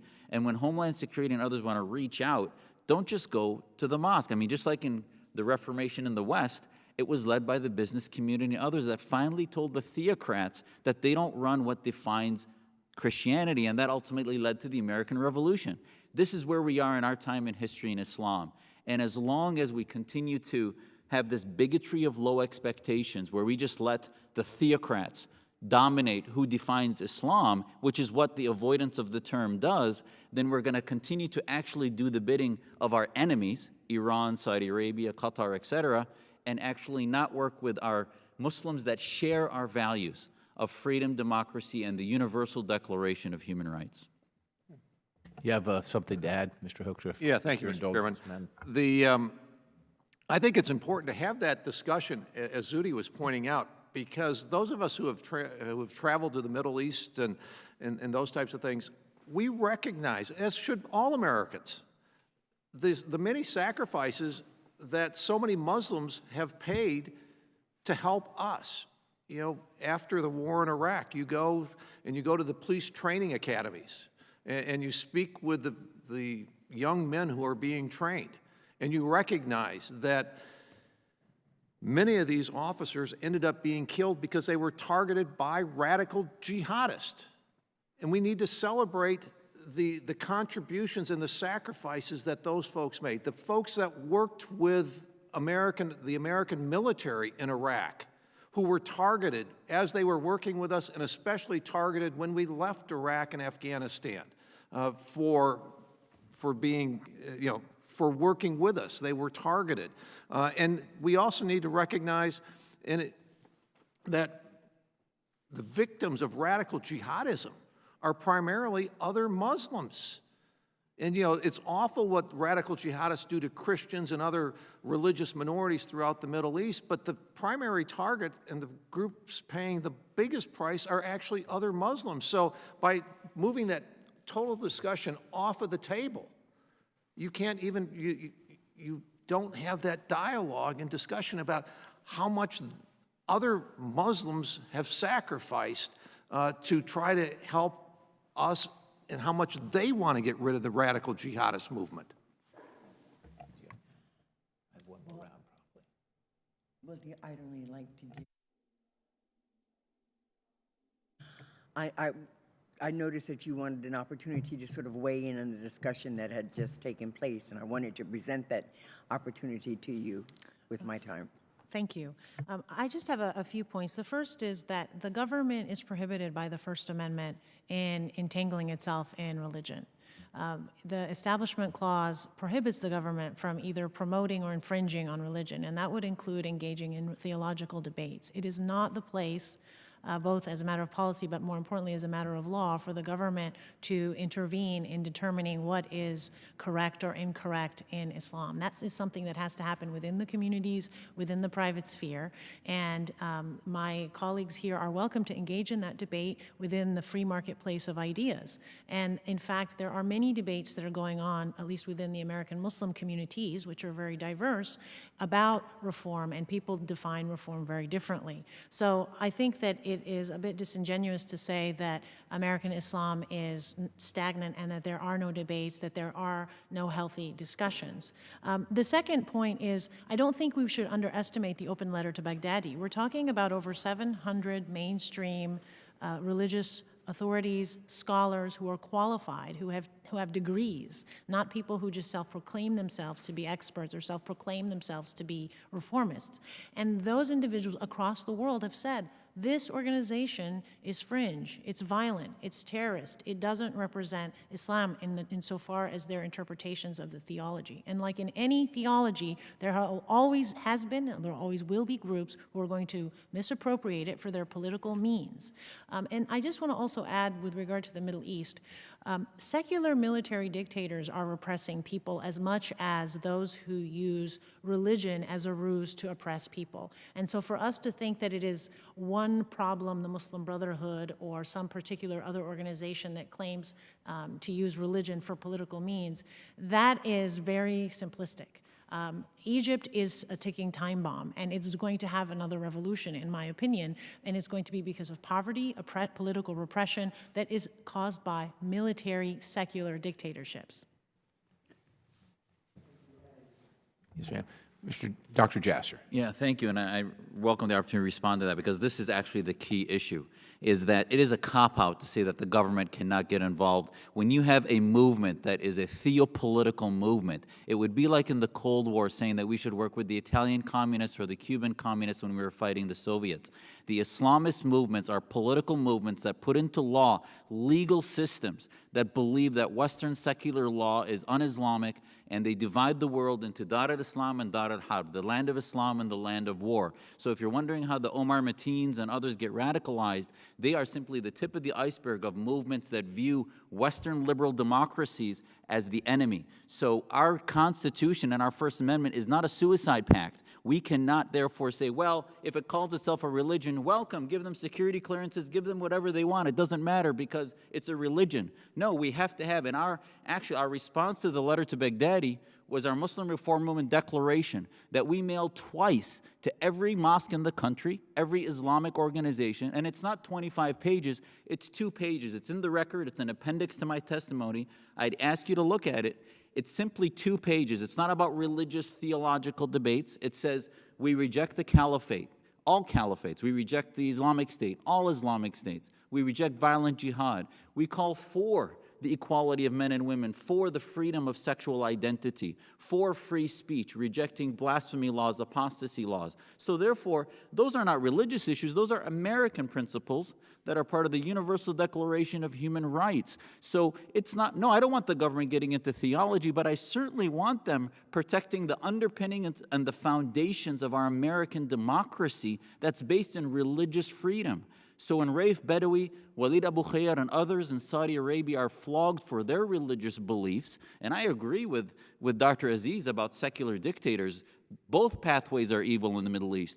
We need to work toward a third pathway. But to say that attacking secular dictators and then saying, well, Islamist movements are somehow our friends because they believe in elections, those are mobocracies. And she's right. There will be more revolutions in Egypt. I hope so.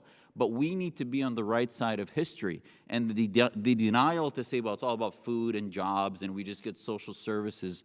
No, it's about a political ideology that's rooted in Sharia statism. And the only counter to that is not countering the tactic, but promoting Muslims that believe in national identity, like Americanism, Egyptianism, a Syrianism that believes in liberty for all equally, and not about an Islamic state. That is what CVE should become, which is CVI. I would also say that while I find the military dictatorships just as unpalatable as the theocratic ones, the military dictatorships, generally speaking, that we might be discussing for purposes of this conversation aren't presenting an imminent threat within and to our homeland based on their actions in their country, where the other is. That having been said, I want to give Ms. Kudosi a couple opportunities to answer some questions here. In an article in The Federalist that you authored earlier this year, you drew a comparison between World War II and our current struggle against violent Islamic extremism. You argued that, unlike today during World War II, the U.S. had no problem clearly defining its enemy. With that, why do you believe this administration has been unable or reluctant to name violent extremist Islamist extremism as the enemy? First and foremost, the answer pings off what Dr. Aziz said, and that's a question of our First Amendment rights. It's not just about religion, it's also about free speech, and that's been completely squashed. There's so much purging, scrubbing, there's cultural shaming, social shaming. We're just, excuse me, not allowed to speak truthfully without being bashed by the majority Muslim groups. That's number one. So as a larger democracy, we are dealing with a climate that doesn't understand that here's Islam, and then here's how Islam started, and then here's how this political ideology that grew out of Islam tacked itself on. So we're dealing with a hybrid faith here that is part theology, part ideology. That means we have to touch political ideology. It's not just Islam. It is the ideology that has come out of Islam that has mutated the faith, and this is something that Muslims simply do not even know about, let alone non-Muslims. So that's part of the problem. And not having an understanding of that affects our ability to really be able to come up with solutions. So when we say that, Islam is peace or we're not at war with Muslims, well, let's look at what a couple of Muslims have said. Excuse me. Earlier this year, I interviewed Abu Tauba, aka Marcus Dwayne Robertson, who was affiliated or said to be affiliated with Omar Mateen, the Orlando shooter. In an exclusive 2-hour interview, he stoked race wars. He called for militant Muslims. He said women were unfit for office. And he called for a radical war against the West, and that's inevitable in his eyes. He is a Muslim convert. highly educated former intelligence official in the United States Marine Corps. So this is one example of a domestic Muslim. Internationally, we have Oraya Maqbool Jan, a Deobandi Taliban supporter, a media personality, and an Islamist in Pakistan who was seen in 2009 outside Badshahi Mosque standing next to Hillary Clinton, then Secretary of State. While she's speaking about challenging extremism and challenging Taliban, here's a Taliban supporter right next to her who has been quoted to publicly say that women like to be beaten, the West are heartless killers, Jews are apocalyptic destruction. In the coming war, he calls for all Muslims to come to arms. These are the people that we are dealing with. These are the people who are using faith to drive that mission. So we can sit here and say, we're not going to touch Islam, but what's the alternative here? We can just, I mean, there is no alternative. We have to touch it. And the other reason is that we keep saying, what will ISIS say? Well, ISIS isn't sitting over there wondering about what Americans are going to say. ISIS is going to use whatever narrative we throw at them and twist it. If we talk about ISIS being Islamic, they've won. If we say ISIS is not Islamic, they've still won because we're not addressing what gives them validation. That validation comes from the darkest underbelly of a 1,400-year-old faith that justified killing, not to the extremes that they have done it in, but still they use the seed of Islamic terror to justify their actions and launch a caliphate, which was, again, still part of original Islam and part of Islam's origin story.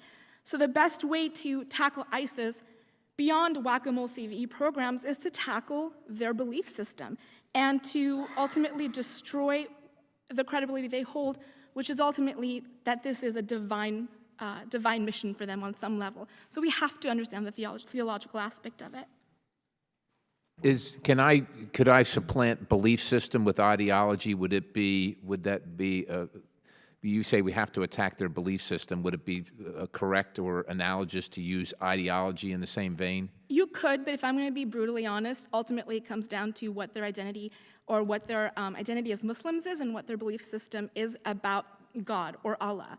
So that's really the root of the problem, so that any radicalized person, Omar Martin, if you want to talk about Abu Tawba, you want to talk about ISIS, al-Adnani, these people ultimately look for a higher source, and that is how they have interpreted God. So this becomes ideological and a theological debate. At the same time, what we have here is we have a country that doesn't want to be offensive, who wants to hide itself under political correctness, while throwing billions, if not more, dollars at a problem. How much more money are we going to throw at this problem and expect it to solve itself? Chair, thanks you, gentlelady. I have two questions. Gentlelady's recognized. Thank you very much. Ms. Kudosi, I'm sorry. I can't see the D here. Can I just ask you, what is your profession? What do you? I'm a writer. That's. Are you an author? Or have you? I'm working on 4 books at the moment. 2 of them are almost done, and I've been blogging at those Chronicles. I've written for numerous outlets, and I've traveled overseas, studied communities, Japanese American and Japanese that's how you Muslim make a living? communities. Is that how you make a living? Yes, I also do marketing. I do marketing specifically for behavioral health, mental health, and for education. Oh, okay, thank you. Dr. Jasser, you said something, that you said that the CVE needs to change its name to CVI. So then, are you suggesting that CVE's only job should be to address counter-violent extremism in the Islam community? And so what would we do, what would its responsibility be in other space? Or do you feel that there's no need for any activity in any other space of domestic violence? I'm glad you want me to clarify that. As far as the context of this hearing, which is countering radical Islamism and the terror that's invoked from that, I believe that we need a CVI program. Now, that would be part of Department of Homeland Security's other programs to keep us safe from all threats. But this comparison, I think it's very ethno and national-centric to simply compare radical Islamic groups to other non-Islamic terror threats in America. Why? Because this is a global war that we are seeing simply fought on the streets of America and on the streets of Europe. But the bigger problem is the cataclysmic changes happening within nations across the Middle East. So that is going to reach into the biggest threat to those dictatorships and those Islamist movements, which is America. It's going to come here whether we're isolationist or not. And the way to counter that is to work with groups that share our ideals within the Muslim community. Josh Earnest from the administration talked about the narrative, but his discussion of the narrative was simply a negative, which was, oh, we need to be apologetic that America isn't bigoted, etc. I would tell you we need to promote freedom and democracy within the Muslim community, domestically and abroad. So Thank you. That's important. I'd like to just kind of quote you. The only way to right this deep misdirection is actually very simple. All we need to do is abandon the mantra of countering violent extremism and replace it with countering violent Islamism. Absolutely. So if you're looking at, for Thank you. example, I'll be extremism taking my that may come from the Nazi Party, I would tell you it should be countering violent fascism. So extremism is simply a tactic. The gentlelady has yielded her time. Reclaiming my time now, if you want to finish your thought, Dr. Jasser, you may. Thank you. And again, extremism, the reason we're failing, we're holding our Homeland Security agents to a standard that's impossible. It's turning into some truly thought police where they're trying to figure out when an act is going to happen. Acts come from ideas. Every time, whether Fort Hood, when he's walking around Walter Reed with cards that said Soldier of Allah, whether it was Omar Mateen or any of the radicals, the Chattanooga bomber was posting online that he wanted to establish Islam on earth. We weren't monitoring that. Nobody's saying to take away their rights, but we need to monitor that. That's not extremism. That's supremacist, Sharia supremacist ideology that we should be monitoring. And right now, our Homeland Security agents are unable to do that because of restrictions of verbiage in the lexicon that is blasphemy laws that prevents them from doing their work. I yield time to the gentlelady. Thank you. I don't think we disagree that we should be vigilant and we should be operating in every space that represents a threat to the safety and security of the United States of America. That is not a premise that I disagree with. I agree that we should be doing it. I just simply think that we should not be targeting our language in such a way that probably helps to fuel the recruitment and the expansion of those that we are talking about today. And with that, I thank you very much. Reclaiming my time, Dr. Jasser. Well, I think it's willful blindness to, and actually it encourages the radicals to see us in the freest country on the planet refuse to identify it as the problem, the root cause, as the Islamic State ideology, any Islamic State ideology. That establishment clause that we're defending here is the exact central nuclear idea that the Islamists hate. They want to establish religion not only in their countries but on earth. And Muslims that reject that are the ones we should bond with. Homeland Security cannot bond with Muslims that want an establishment clause in Muslim countries unless we identify the disease as Islamism, domestically and abroad. And thus we end up actually with these false partners.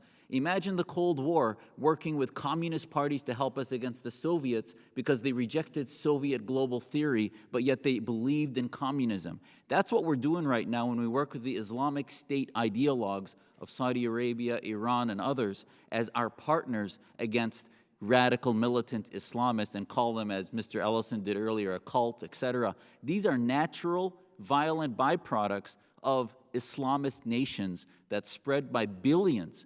And books are in organizations and mosques like the Islamic Society of North America mosques and others.